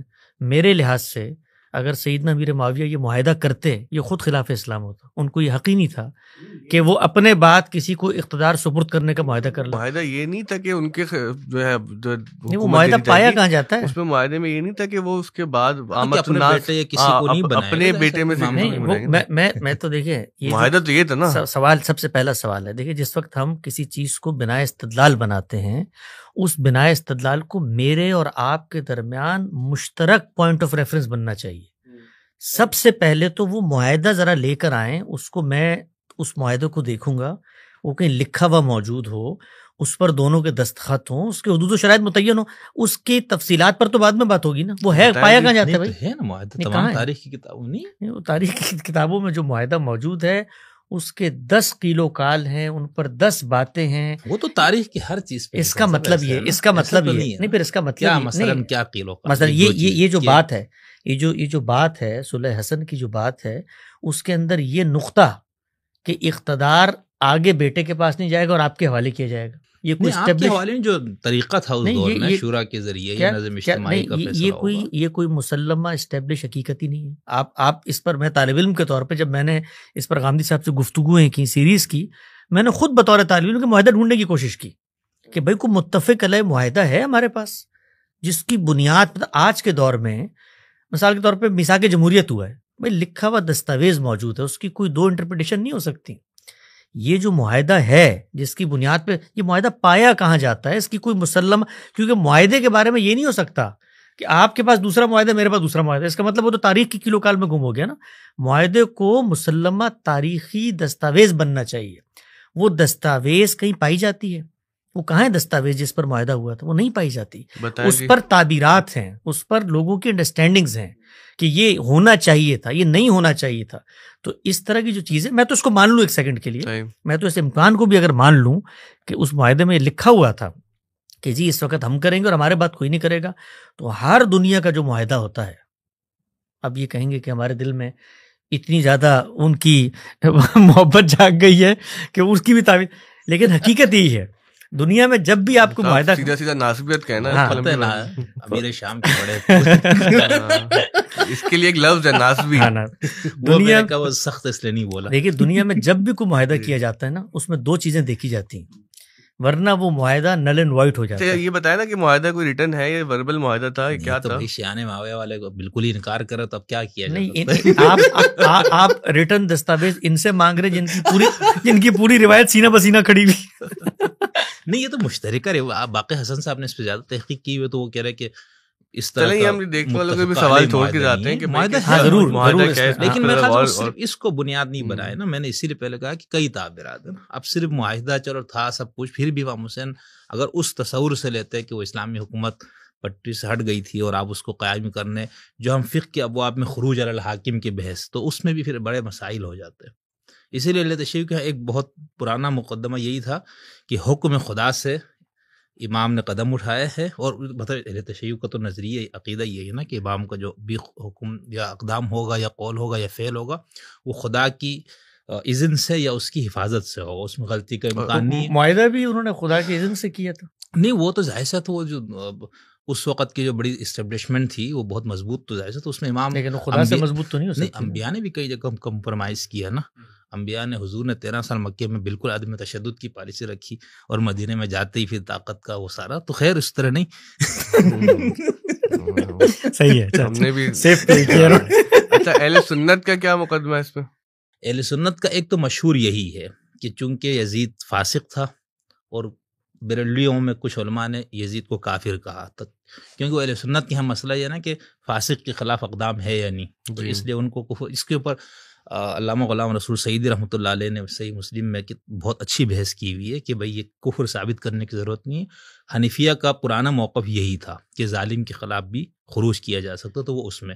لیکن کچھ لوگ کہتے ہیں نہیں، وہ خروج کے بحث میں نہیں، امام حسین وہ جائزہ لینے یا اس طرح سے گئے تھے. اچھا، میں تفصیل سے یہ بات، میں بس ایک نقطہ بتا دوں کہ یہ دنیا کے اندر جو سیاسی معاہدات ہوتے ہیں ان کو ضرور سمجھنا چاہیے. اصل میں مسلمانوں کو اللہ تعالیٰ نے جس چیز سے سب سے زیادہ محروم کیا ہے وہ یہی سیاسی بصیرت ہے. آپ سیاسی معاملات کو، اس وقت بھی آپ اپنے ملک میں دیکھیں نا، سیاست نہیں ہوتی ہمارے یہاں، وہ حق و باطل کا مارکا ہوتی ہے، اور کہیں پر آسمان سے آئی ہوئی وہی ہوتی ہے جس کے تحت امام معصوم کو اقدامات کر رہے ہوتے ہیں. سیاست ہوتی ہے. سیاست میں معاہدات بھی ہوتے ہیں, لین دین بھی ہوتی ہے, بارگین بھی ہوتی ہے. یہی معاہدات تھے جن کے تحت جس وقت صلح ہوئی ہے تو یہی اہل بیت ہیں جن کے وظائف مقرر کیے گئے ہیں. 500,000 درہم دینار ان کو ملتے تھے اسی فاسق ظالم حکمران سے جس کے بارے میں آپ آج باتیں کرتے ہیں. وہ لیتے ہوئے تو ظاہری بات ہے وہ آمدن ظالم نے ان کا پورا حق اقتدار غصب کیا. تو اب اگر ادھر سے کچھ ملتا تھا تو ان کو اپنا حق مل رہا تھا نا, مطلب حق سے بہت کم مل رہا اگر یہ مان بھی لیا. اچھا کیا حق ہے یہ, مطلب مثال کے طور پہ دینی لحاظ سے کون سا حق طے ہوا ہے جس کے تحت آپ کو پیسے ملے؟ حضور کی آل اولاد کے لیے جو نان نفقے کی ساری ذمہ داری وہ تو بیت المال کی نان نفقے کی ذمہ داری تھی نا. جو معاہدے میں لین دین ہوئی ہے وہ سیاست کے اصولوں پر ہوئی ہے, وہ ایسا نہیں ہوئی ہے مثال کے طور پہ نان نفقے کے لیے آپ پیسے دے دیں. اس میں لاکھوں درہم دینار باقاعدہ جا کے وصول کیے جاتے تھے. اس میں اب انہوں نے بات کی اس کی ریسیونگ تاریخ میں ملتی ہے اس طرح سے جیسے اس کی ریسیونگ اسی طرح ملتی ہے جیسے معاہدہ ان کے پاس ہے. یعنی وہ بالکل یہ چیز باتیں نلن وائڈ ہو گئی. نہیں اصل میں تو یہ سب خدائی فیصلہ ہے نا, خدائی فیصلے میں تو انسان کا اختیار نہیں ہے. اب یہی قدم امام حسن علیہ السلام اٹھاتے تو ان کربلا پہلے ہونا تھا, چونکہ خدا نے طے کیا ہوا تھا یہ سارا کچھ, تو اس لیے بات میں. اور یہی قدم اگر سیدہ عائشہ کی شہادت کی صورت میں جنگ جمل میں سامنے آ جاتا تو یہ پوری کہانی ازواج مطہرات کی طرف سے پیش کی جاتی جس میں دوسری طرف دوسرا فریق کھڑا ہوتا. اقدام تو ہوا تھا, 12-15 ہزار لوگ تو مر گئے تھے, سیدہ محفوظ رہیں, لیکن اگر ان کے ساتھ ہی ہو جاتا, جنگ تو ہوئی نا بھائی, نبی صلی اللہ علیہ وسلم کی زوجہ محترمہ کے ساتھ جنگ کا معاملہ تو ہوا, تو تیر اگر ان کے سینے میں لگ جاتا, امکانات تو موجود تھے, تو آج ہم دوسری تعبیرات کر رہے ہوتے. ایک آخری بس میں نقطے کی بات کر دوں معاہدے کے بارے میں, چونکہ آپ نے بات کی ہے. ہر سیاسی معاہدہ 1 منٹ کے لیے مان لیں کہ یہ لکھا گیا تھا کہ جی اس وقت اقتدار ہمارے سپرد ہے, اس کے بعد ہم آپ کو دے دیں گے, یا مشورے کے ذریعے جس کو بھی ملنا چاہے مل جائے. ہر سیاسی معاہدہ وہ حالات اور واقعات کا پابند ہوتا ہے. ہمارے ہاں تو یہاں پر ایک تعبیر مذاق بن گئی کہ وعدے قرآن و حدیث نہیں ہوتے. ہمارے صدر صاحب نے کہا تھا, آصف علی زرداری صاحب نے کہا تھا, ان سے مرد حر آصف علی زرداری صلی اللہ تعالی, یہ انہوں نے ایک بات کی تھی. یہ بات اگر آپ علل اطلاق کہیں, اپنی ساری پچھلی باتوں, میرے مرشد سیاسی مرشد میں ایک بات کہنا چاہتا ہوں. یہ بات اگر آپ علل اطلاق کہیں تو بظاہر لگتا ہے کہ یہ تو ایک شخص ایفائے عہد کے بنیادی اخلاقی تصور کی نفی کر رہا ہے. لیکن شاید آپ لوگوں کے لیے بات تھوڑی سی بھاری ہو, لیکن ہر دفعہ آپ کے پوڈ کاسٹ میں 2 بھاری باتیں کر کے میں چلا جاتا ہوں, پھر 2-3 سال بھکتتا رہتا ہوں. وہ یہ ہے کہ یہ بات اپنی حقیقت میں یا اپنے وزڈم میں ایک وزن اور ایک جگہ رکھتی ہے. مثال کے طور پہ میں نے آپ سے ایک وعدہ کیا, اب صورتحال یہ پیدا ہو گئی ہے کہ میں اس پر عمل درآمد کرنے کی پوزیشن میں نہیں ہوں, اور آپ آ کر مجھ سے ایفائے عہد کا اصرار کر رہے ہیں. تو یہ جو بات ہے, تو یہ بات یوں نہیں ہے کہ یہ مثال کے طور پہ کوئی پتھر پہ لکیر تھی جو خدا تعالیٰ کا لکھا ہوا. میں انسان تھا, میں نے اپنے حالات و واقعات میں آپ سے ایک معاہدہ کیا. یہ روز جو ہوتے ہیں معاملات قرض کے, ایک شخص کہتا ہے میں آپ کو 6 مہینے میں دے دوں گا, نہیں ہے نا پوزیشن, پیسہ نہیں ہے, کہاں سے دے؟ آپ جا کے اس کو حدیثیں سنائیں, وہ کہے گا بھائی حدیثیں سر آنکھوں پر نہیں دے سکتا. تو یہ جتنے معاہدات ہوتے ہیں, ان معاہدات کے اندر اگر یہ لکھا بھی گیا تھا, پہلا سوال تو میں اس پہ اٹھاؤں گا کہ اگر یہ لکھا گیا تھا تو غلط لکھا گیا تھا. کوئی حق نہیں ہے کسی حکمران کو کہ بعد میں آنے والوں کا فیصلہ کر کے جائے. جب وہ یہ فیصلہ نہیں کر سکتا کہ میرا بیٹا آئے گا, تو پھر اس کو یہ حق بھی نہیں ہے کہ وہ کسی اور کے حق میں فیصلہ کرے. یہ نہیں تھا معاہدہ کہ بھائی کس کو بنایا جائے گا, معاہدہ یہ تھا کس کو نہیں بنایا جائے گا. یہ تو ٹھیک تھا نا. نہیں, یہ بھی اگر وہ کرتا ہے, یہ تو ملوکیت کی بنیاد رکھی جاتی تھی. دونوں باتیں کہی جاتی. معاہدے کی جو روایتیں ہیں اس میں دونوں باتیں کہی, یعنی دونوں ورژن ہیں. ہاں, اس لیے کہ اب جب معاہدے کو آپ پڑھیں گے انشاءاللہ پوڈ کاسٹ کے بعد, تھوڑا سا ماحول کو لائٹ کرنے کے لیے میں آپ کو شعر سناتا ہوں. وہ مرد حر صاحب والے مسئلے پہ, اور کسی مسئلے پہ نہیں سنا رہا میں, کہ تیرے وعدے پر جیے ہم تو یہ جان جھوٹ جانا کہ خوشی سے مر نہ جاتے اگر اعتبار ہوتا. اچھا یہ دیکھیں, گفتگو میں اس لیے کھل کے کر رہا ہوں کیونکہ پہلے مجھے لگتا تھا کہ ہمیں یہ باتیں نہیں کرنی چاہیے, لیکن میرا تجربہ یہ ہے کہ جو ہماری نوجوان نسل ہے نا, وہ انہی باتوں کے زیر اثر ایسے رستوں پر نکل جاتی ہے جو ان کے لیے بھی بہت نقصان دہ ہوتے ہیں, ان کے گھر والوں کے لیے بھی نقصان دہ ہوتے ہیں. آپ نے, ہم نے سب نے اپنے معاشرے میں وہ نوجوان دیکھے ہیں کہ جو گمراہ ہوئے ان قسم کے نعروں اور اس قسم کے بحثوں میں, اور انہوں نے بہت انتہائی اقدام اٹھایا اور جو بہت ہی مہلک ثابت ہوئے. سوال جو میں کرنا چاہ رہا ہوں وہ جہاد کے متعلق ہے آپ سے نا، کیونکہ یہ ساری بحث کہیں نہ کہیں اس جہاد والے مسئلے سے جڑی ہے. آپ لوگوں کے فکر پر اگین ایک یہ چارج ہے کہ بھئی آپ لوگوں نے جہاد کو تقریباً معطل ہی کر دیا ہے اور بالکل لوگوں کو ایسا سبق سکھا دیا ہے کہ مولویوں کے خلاف روزانہ جہاد کرتے ہیں. ہماری تو پوری فکر ہی جہاد ہے. ہم نے تو جہاد کو ترک کیا. ہم تو ہر وقت جہاد میں، بلکہ ہمارے تو دفاعی جہاد ہے. ہمارے تو لوگوں کو پکڑ کے تو ہمارے تو جہاد پہلے دن سے جاری ہے. ہمارے تو اکابرین کو ہم نے تو وہ بنیادیں رکھ دی ہیں کہ مخاصمت کی، کہ اب ہمارے ساتھ تو ہر وقت جہاد ہوتا رہے گا. ہمارے تو اکابرین نے ہجرت کی ہے اس جہاد کی وجہ سے، شہادتوں کے نذرانے پیش کی.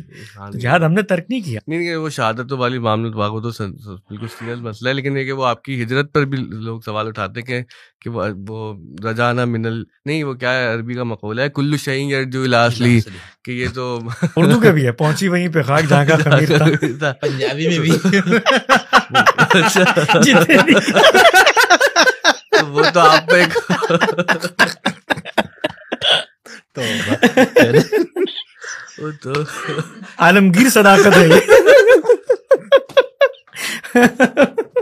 انسانیت کا مشترک حافظہ ہے یہ. نہیں، وہ تو پھر ایک بہت بڑا چارج ہو گیا نا کہ بھائی کہ یہ لوگ تھے ہی مغرب پسند. ابھی جہاد والا سوال اس کے بعد کرتا ہوں، پہلے اس کا جواب دینا کہ تو ہجرت کر کے تو فائدہ اٹھایا آپ نے، نقصان تو پیچھے ہم نے تو چلو والوں نے اٹھایا. ہم نے تو ہجرت کر کے فائدہ اٹھایا. یہ جو 10 سال مغرب کی آغوش میں بیٹھ کے عالمی استعمار کی بی ٹیم بن کے افغانستان میں جہاد کر کے آپ نے فائدہ اٹھایا. اس وقت مغرب مشرق کی قید نہیں تھی، اس وقت تو حدیثیں سنائی جاتی تھی کہ اللہ تعالیٰ تو فاسق سے بھی دین کا کام لے لیتا ہے. تو بھائی بات یہ ہے کہ وہ مغرب جس وقت آپ کے پاس آ جائے تو اس وقت تو وہ مغرب کی ذرا دیکھیں، وہ یوٹیوب پہ ویڈیوز موجود ہیں. وہ جو CIA کا ہیڈ ہے، وہ یہ جو کیمپ ہے وہاں کھڑے ہوئے نعرہ تکبیر لگا رہا تھا اور اس پہ اللہ اکبر کہتے ہوئے تو مغرب کے دنیا کے خدا پرستو ایک ہو جاؤ کا نعرہ پہ وہ سب تھا. اچھا، وہ جہاد والا سوال یہ تھا کہ جو آپ کا نظریہ قانون اتمام حجت، لیکن حامد صاحب تو یہاں سے دیکھنا بیچارے، پہلے یہاں سے ملائیشیا، وہاں کتنا 10 سال رہے، پھر اس کے بعد ادھر سے تو ایسا نہیں کہ ہم ڈائریکٹ نہیں پہنچے، مطلب ہاں اس طرح نہیں، میرا خیال سے نہیں. میں سوال، اور وہاں پر زیادہ آزادی ہے بولنے کی، لکھنے کی، وہ ملائیشیا اور اس ممالک میں پھر بھی کچھ وہ ہم پچھلے پوڈ کاسٹ والی باتیں کر چکے ہیں. مسلمانوں کو اس پہ کوئی اعتراض نہیں ہونا چاہیے، اس لیے کہ ان کی نظر میں تو پوری دنیا اللہ نے ان کے لیے بنائی ہے. تو مغرب بھی انہی کا ہے، تو چین بھی ان کا ہے، مغرب بھی ان کا ہے، ہر چیز اس کا ہے. تو ان کو تو خوش ہونا چاہیے کہ مسلمان پہلے سے وہاں جا کر آباد ہوگی، جس کو کرم نے فتح کرنا ہے تو ہمیں یہ وہاں پر مدد تائید دیں گے. تو آپ تو وہاں جا کے خود مہذب فاتح بن گئے نا. وہ تو فتح تو مسلمانوں نے کیا نہیں ہے. جب آپ فتح کر لیں گے میں آپ کے بارے میں کہوں گا آپ مہذب فاتح. اچھا، میں سنجیدہ سوال کی طرف پہنچنے کی کوشش کر رہا ہوں کہ جو قانون اتمام حجت والا نظریہ ہے اور جو جہاد کا معاملہ وہ ہے کیا، وہ اس لیے بتا دیں کیونکہ دیکھیں لوگوں کا عقیدہ رکھنے کا اپنا حق ہے اور ہمیں خوشی ہوتی ہے کہ لوگ اپنے معاملات کے ساتھ جئیں، لیکن افسوس وہاں پر ہوتے ہیں کہ جب ان بحثوں کے نتیجے میں ہمارے بیچارے نوجوان کوئی ایسا راستہ اپنا لیتے ہیں کہ جو ملک کے لیے بھی نقصان دہ ہوتا ہے اور معاشرے کے لیے بھی نقصان دہ ہوتا ہے، گھروں کے لیے بھی نقصان دہ ہوتا ہے. تو جہاد کا کیا تصور اس وقت ٹھیک ہے؟ کیونکہ مجھے یاد جب میں خود ٹین ایجر تھا تو مجھے ڈاکٹر اسرار صاحب کے جو فلسفہ یہ خلافت ہے یہ بڑا اٹریکٹ کیا اس نے مجھے. پھر مودودی صاحب کو بہت پڑھا اور مجھے ایک زمانے میں واقعتاً لگتا تھا کہ مجھے کوئی ایسا قدم اٹھانا چاہیے، کوئی ایسی ایفرٹ کرنا چاہیے کہ جس کے اندر خلافت کا حیا ہو اور میں اپنی زندگی اس میں چاہے قربانی کیوں نہ کر دوں.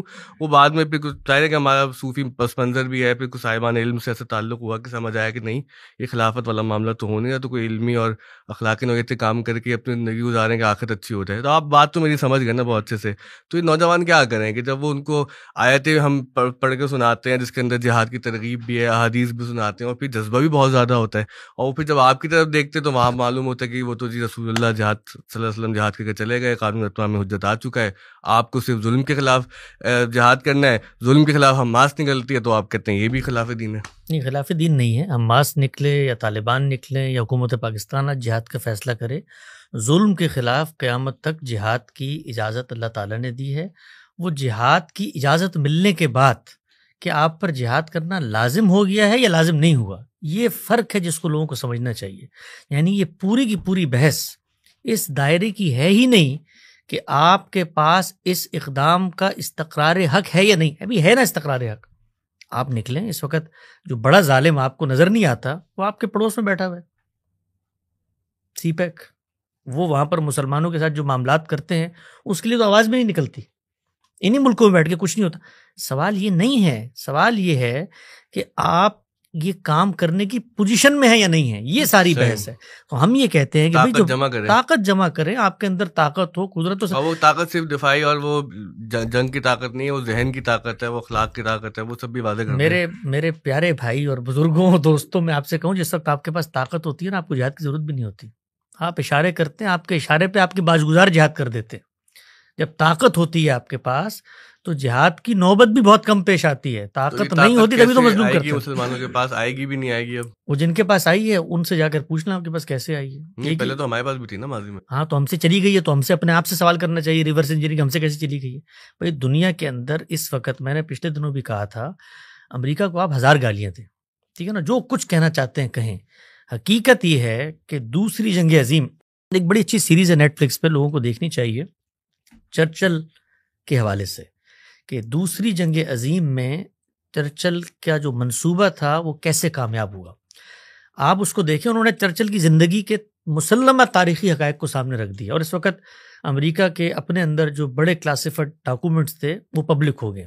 اس پورے عہد کی تاریخ آپ کے سامنے ہے. یعنی یہ طے تھا، یہ دیوار پہ لکھی ہوئی حقیقت نظر آ رہی تھی برطانیہ عظمیٰ کو کہ ہماری شکست ہونے والی ہے.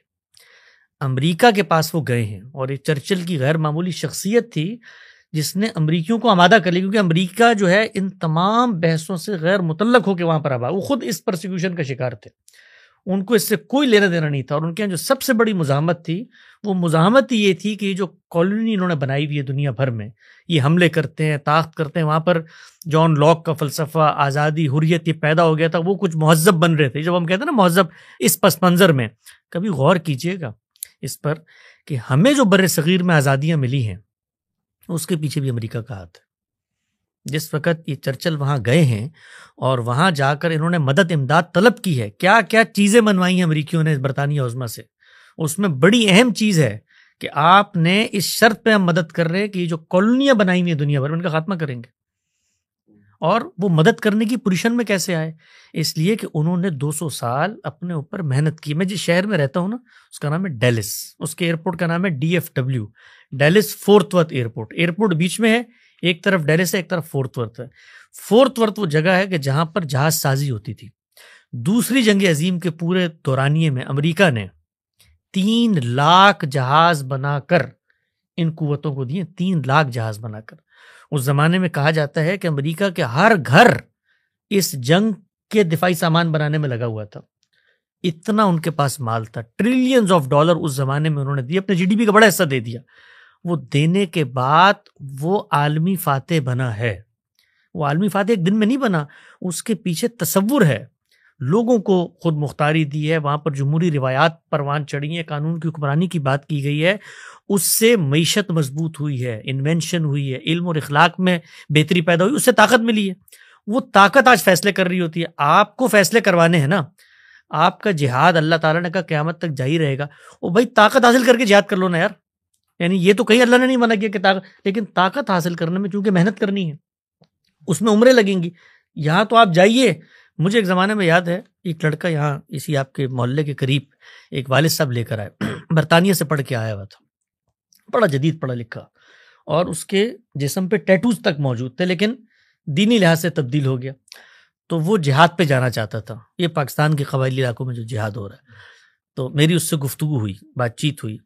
تو میں نے اس کی پہلے وہی تقریر سنی جو دنیا بھر میں کی جاتی ہے، مسلمانوں کو مظلومیت ہے، اور مغرب کی قید میں اگر ایک عورت ہو تو مشرق سے مغرب تک فلاں عالم نے لکھا ہے جہاد فرض ہو جاتا ہے، اور یہ اور وہ، اور جہاد ماضی یوم القیامہ، سب اس نے کہانی اور سب کچھ اس نے سنایا. تو سنانے کے بعد میں نے اس سے پوچھا، یار آپ کے تو ماشاءاللہ بہت زیادہ علم اور مطالعہ ہے، کیا کبھی آپ نے جہاد سے متعلق قرآن مجید کی ہدایات کو پڑھا ہے؟ یعنی کبھی قرآن مجید کھول کے دیکھا ہے کہ جس میں اللہ تعالیٰ یہ کہہ رہے ہیں کہ اپنے ہاتھ کو قتال سے روکے رکھو. ابھی یہ اگر آپ دیوبندیت میں تھے، ادھر آ گئے تھے؟ میں اس وقت برزخ میں کھڑا ہوا. میں نے کہا دیوبندیوں کو لگتا تھا میں دیوبندی ہوں اور ان کو لگتا تھا میں ان کے ساتھ ہوں. ٹھیک.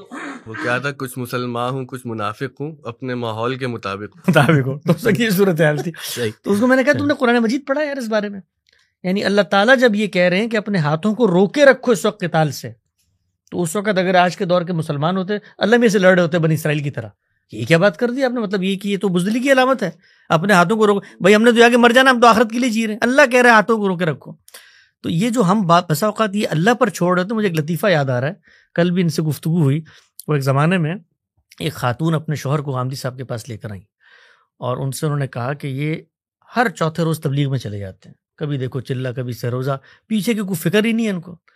تو غامدی صاحب نے ان سے گفتگو کی، ان سے بات چیت کی، ان سے پوچھا کہ بھائی آپ کیا روز اٹھ کے چلے جاتے ہیں، پیچھے کا کیا ہوگا؟ انہوں نے کہا پیچھے کا اللہ حافظ ہے. تو غامدی صاحب نے کہا یہ اللہ اپنے کام کے لیے تو آپ کو لے کے جا رہا ہے اور پیچھے اللہ خود بیٹھ جائے گا، یعنی اللہ کا اپنا کام آپ کو نکالے بغیر نہیں ہوتا اور پیچھے اللہ کے حوالے.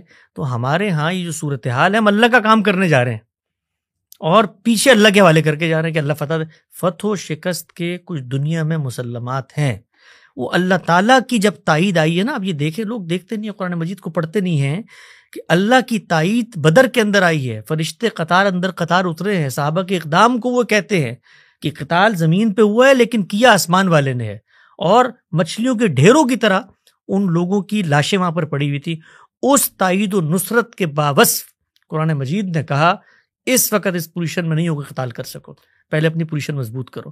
تو یہ قدسیوں کی جماعت صحابہ کرام جن کے پیچھے حکومت الہی ہے کہ خدا کی تائید و نصرت کا قانون کھڑا ہوا ہے، وہاں پر قرآن مجید آپ کو روکتا ہے کہ بھائی کچھ موازنہ ہونا چاہیے. ہماری صورتحال دیکھیں، یعنی جو لڑنے جا رہے ہیں اسلحہ بھی ان کا اپنا نہیں ہے، اسلحہ بھی ارد گرد کی ریاستوں سے دیسی ساختہ آتا ہے. جو دوست نے مجھے حالیہ دنوں میں کہا کہ نہیں حماس کا جو جتنا اسلحہ تھا وہ لوکلی پروڈیوس کیا ہوا تھا. اب میرے پاس تو اس کی کوئی سند نہیں ہے اس بات کی. تو اس کا مطلب تو یہ ہے کہ اگر اس بات کی تائید ہو جاتی ہے تو پھر تو جو کچھ اسرائیل نے کیا اس کے بہت واضح قرائن و شواہد سامنے آ جاتے ہیں. یہ چیز کہ حماس ایک پولیٹیکل جدوجہد ہے، لوگوں نے اس کا انتخاب کیا ہے، وہ تو اس خطے میں رہتے ہیں، اس کا مطلب وہ تو برسر جنگ تھے. یعنی اس پورے عرصے میں، جس عرصے میں دنیا کو یہ دھوکہ رہا اور پی ایل او کو اربوں ڈالر کی امدادیں دی جاتی رہیں، وہ امداد دنیا سے جھوٹ بول کر بجائے صحت کے معاملات پہ، تعلیم کے معاملات پہ خرچ کرنے کے حماس وہاں پہ اسلحہ بنا رہی تھی. اگر یہ نیریٹو ہے تو بھائی پھر تو آپ کی جنگ ہے نا، پھر تو اگلا آئے گا. یعنی آپ اگلے سے لڑنے کے لیے اسلحہ بنائیں اور اگلا جب بارود آپ پر پھینکے تو ظلم ہو گیا آپ کے اوپر. تو وہ اسلحہ کس لیے بنا رہے تھے؟ جنگ کے لیے بنا رہے تھے نا، آزادی کے لیے. ہو گئی آزادی، اچھی بات. آخری سوال ہے کوئی آپ کے پاس؟ ہاں نہیں، اس میں ایک مجھے غلط الجھن ہو رہی، ہو سکتا ہے کسی سننے والے کے بھی ہو، تو ایک وہ میں سوال کروں. لیکن اس سے پہلے آپ نے یہ چائنا کی 2 مرتبہ مثال دی اور ایغور کے مسلمان، یہی ایغور والے بیگر کہتے ہیں انگریزی میں، اردو میں ویسے. ہاں، تو وہ اس پہ یہ بھی کچھ لوگوں کا یہ کہنا ہے کہ یہ بھی امریکہ کا پروپیگنڈا ہے اور ایسا کچھ نہیں ہے. تو ہم تو بہرحال ہم تو اللہ کا شکر ہے اس طرح کی چیزوں کو اتنا مطلب کسی اس تناظر میں دیکھ نہیں سکتے. تو وہ گزشتہ سال ہمارے اسرار مدنی صاحب وہ پورے یہاں سے علماء کے ایک وفد لے کر گئے تھے اور پورا انہوں نے دورہ کیا. چین گئے تھے وہ. ہاں، تو میں نے ابھی اسرار صاحب سے اس پہ 2-3 بار درخواست کی کہ ہمارے سے اس پہ گفتگو کرے، کیونکہ یہاں پر لوگوں میں بہت، تو انہوں نے جو ویڈیوز وغیرہ مجھے دکھائی اور جو سارا رپورٹ بھی انہوں نے، تو اس میں تو ایسا کچھ نہیں تھا، بلکہ چائنی حکومت خود ان کو مدرسے بنا کے ان کے تمام وظائف سرکار خود دے رہی تھی ان کو. اور جو چائنا میں جو مفتی اعظم ہے اس اور مسلم اور جو تمام اداروں کو چلا رہے ہیں، وہ کمیونسٹ پارٹی کا اس علاقے کا جو ہے نا وہ بھی ہے، کیا کہنا چاہیے، جنرل سیکریٹری اس طرح کی. تو گویا آپ کی نظر میں اس دور کا مہذب فاتح جو ہے وہ چین ہے؟ نہیں، چین تو فاتح ہے ہی نہیں نا، وہ تو بننے کے عمل میں بھی نہیں، وہ مہذب انسان ہے، کاروبار کرتا ہے وہ ان چکروں میں نہیں. یہ میرے علم میں ہے، یہ جو انہوں نے بات بتائی ہے یہ میں نے پڑھی ہے، اور میں خود براہ راست کچھ ایغور مسلمانوں سے ترکی میں ملا ہوں اور ان سے وہاں کی صورتحال کو میں نے جانا ہے. اور دلچسپ بات میں آپ کو بتاؤں کہ وہ اردو جانتے ہیں، اور وہ اس لیے اردو جانتے ہیں کہ وہاں پر حکمت کی بہت تعلیم، جو ہمارے طب ہے نا، قدیم یونانی حکمت، اور اس کی کتابیں چونکہ اردو میں ہیں تو ان حکماء کو اردو پہلے سکھائی جاتی ہے. تو میری اردو میں ان سے تبادلہ خیال ہوا، ترکی میں بڑی تعداد وہاں پہ گئی ہے.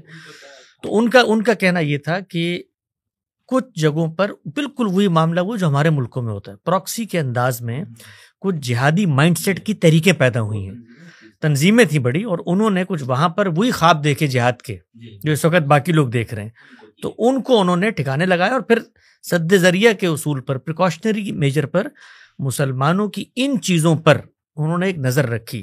بتانا صرف یہ مقصود ہے کہ یہ نیریٹیوز ہوتے ہیں نا ہمارے پاس، جس طرح چین کے بارے میں آگے، اسی نوعیت کے نیریٹیوز باقی دنیا کے بارے میں بھی آ رہے ہوتے ہیں. بالکل یہی آ رہے ہوتے ہیں. میں نے کہا اس لیے یہ 2 بار اس طرح ہوا تو میں نے کہا مجھے جو پتہ، اب میں مثال طور پر امریکہ میں رہتا ہوں، بس امریکہ میں رہتا ہوں میں، شہری مثال کے طور پر نہیں، واقعات.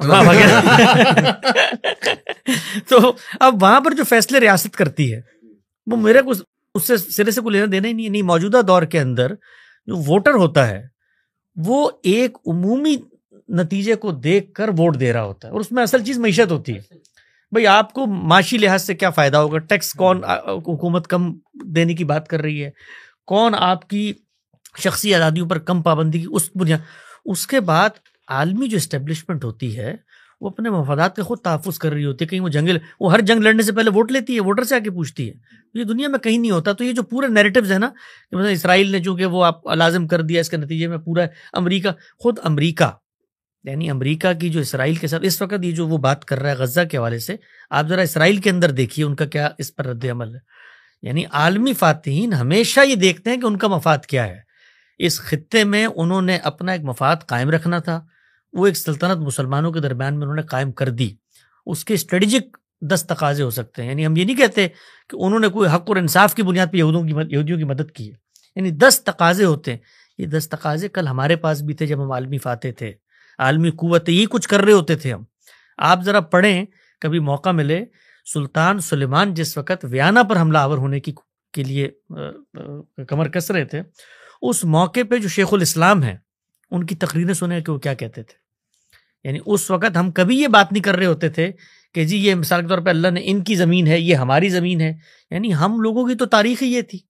تو اس تاریخ سے دنیا آگے بڑی. جو ہم سمجھانا چاہتے ہیں، کنکلوڈنگ ریمارکس میں دیتا ہوں اس پہ، جو چیز ہم سمجھا رہے ہیں وہ یہ کہ دنیا میں نیم خود مختاری قوموں کو، مملکتوں کو ملنا شروع ہوئی ہے. اس نیم خود مختاری ملنے کے عمل میں سب سے زیادہ امن کے وقفے کی ضرورت ہمیں ہے، اس لیے کہ ہمارے پاس کچھ نہیں ہے، نہ مال ہے، نہ دولت ہے، نہ ٹیکنالوجی ہے، نہ دنیا میں لڑنے کی وہ صلاحیت اور طاقت ہے. امن ہماری ضرورت ہے. اگر ہم امن کو نہیں خریدتے تو جو ہمارے سامنے قوتیں کھڑی ہوئی ہیں وہ ہمیں تخت و تاراج کر کے آگے گزر جائیں گی. تو یہ بزدلی کی بحث نہیں ہے، یہ عقل مندی کی بحث. اچھا، اس میں وہ مگر قائد اعظم نے کہا تھا کہ Israel is the illegitimate child of the West, ناجائز اولاد ہے مغرب کی اسرائیل. ہم تو یہ مانیں گے. آپ مانیں، آپ کے ماننے سے کیا وہ اولاد بڑی نہیں ہوگی؟ اولاد تو جب ناجائز بھی ہو، ولد الزنا بھی ہو، تو وہ بڑا بھی ہوتا ہے، بالغ بھی ہوتا ہے، اس کے بعد شادی بھی کرتا ہے، اس کے اپنے بچے بھی پیدا ہوتے ہیں. وہ آپ نے فرمایا کہ دفاعی جنگ کے لیے کوئی وہ ہے ہی نہیں، اصول نہیں ہے، اور مذہب دین کا وہ تقاضا ہی نہیں. میں نے فیصلہ کرنا ہے، میں نے کیا کرنا ہے. لیکن ہم جو چیزیں کچھ پڑھتے ہیں نا کہ جنگ میں حضور کی طرف سے درختوں کو نہیں کاٹنا، راہبوں کو نہیں مارنا، عورتوں کو نہیں، بچوں کو، تو یہ بھی دفاعی جنگ کے نہیں. یہ تو ان کو کہا گیا نا کہ جو مثال کے طور پہ آپ پہ حملہ آور ہو رہے ہیں. جیسے آپ میرے اوپر کسی ملک میں، ایک ملک کا وہ ہوں اور مجھ پہ کسی نے حملہ کیا، اب میں جوابی حملے میں جیسا میں جواب دوں گا، دفاع، ان چیزوں کی احتیاط یعنی دفاعی کے لیے نہیں ہے. وہ تو مسلمہ چیزیں ہیں، وہ تو مسلمات میں سے ہیں کہ وہ تو اصل میں جس وقت دفاع اقدام میں تبدیل ہوتا ہے تو اس وقت پھر وہ تمام حدود و شرائط آ جاتی ہے. یعنی دفاعی جہاد جس کو ہم کہتے ہیں، 2 طرح کے ہوتے ہیں نا دفاعی جہاد. ایک یہ ہے کہ آپ کو پریکاشنری طور پر اپنے دفاع کے لیے اقدام کرنا پڑ گیا، یعنی آپ کو یہ ایک پوٹینشیل خطرہ تھا کہ اگر میں نہیں کروں گا تو یہ کر دے گا. تو یہ اصلاً اقدام ہے. یہ اقدام جب بن جائے گا تو اس میں آپ کو یہ سب چیزیں دیکھنی ہیں، کیوں آپ تو اقدام کرنے جا رہے ہیں نا. اس میں آپ کو دیکھنا ہے آپ کی طاقت کیا ہے، صلاحیت کیا ہے، کیا اس کے اقدام کے نتیجے میں آپ اپنی بقا کا تحفظ کر سکتے ہیں، اقدام کر کے کر سکتے ہیں. تو یہ اجتہادی فیصلہ ہے. کوئی شخص یہ سمجھتا ہے کہ مجھے پوٹینشیل خطرہ ہے اس سے اور یہ کل میرے گھر پہ حملہ آور ہوگا، میں آج پتھر لے کے پہنچ جاتا ہوں، تو اگر آپ یہ نظریہ رکھتے ہیں تو پہنچ جائیں. وہ پتھر ہو سکتا ہے آپ کے منہ پہ لگے، ہو سکتا ہے اس کے منہ پہ لگے. آپ نے فرمایا کہ اجتہادی فیصلے اور ایک اجر تو ملے گا. نہیں، اجر تو میں ان لوگوں کے لیے سچی بات یہ ہے کہ جو اس معاملے میں آئے ہیں ان کے لیے، جس طرح غامدی صاحب کا بڑا مشہور فقرہ ہے کہ ان کی عقل پر ماتم اور ان کے جذبوں پر رشک کرتا ہوں میں. یعنی جذبوں پہ رشک کی تو داستان عظیمت اس وقت لکھ ڈالی ہے ان لوگوں نے، جانوں کی قربانیاں دے دیں، لڑ رہے ہیں، غلیلوں سے لڑ رہے ہیں. لیکن عقل مندی دیکھنی ہوتی ہے کہ آگے اگر بدماش ہے، غلاظت کا جھاڑو لے کر کھڑا ہوا ہے تو دامن بچا کے آدمی نکلتا ہے. تو ان لوگوں کی قربانی کا کبھی ہم مذاق نہیں اڑاتے، نعوذ باللہ من ذالک.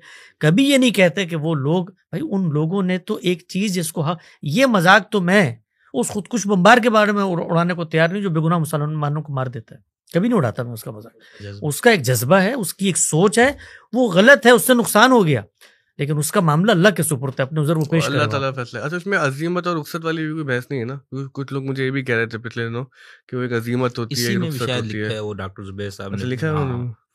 تو وہ چلیں وہ بحث چھوڑ دیتے ہیں اگلے پوڈ کاسٹ کے لیے. بہت شکریہ, آپ لوگوں نے بہت وقت دیا اور بات چلتی گئی اور بہت سی باتیں ایسی ہو گئیں جو ہمارے ذہن میں پوڈ کاسٹ سے پہلے نہیں تھی. امید ہے کہ آپ لوگوں نے دیکھا ہوگا, آپ جو رائے ہوگی اس کا اظہار کریں گے, اور ہم چاہتے ہیں کہ اس پلیٹ فارم سے مزید موقف بھی سامنے آئے, مزید لوگ اپنی آراء پیش کریں, اور جو بھی آپ کا موقف ہے وہ انشاءاللہ ہم سنیں گے. بہت شکریہ.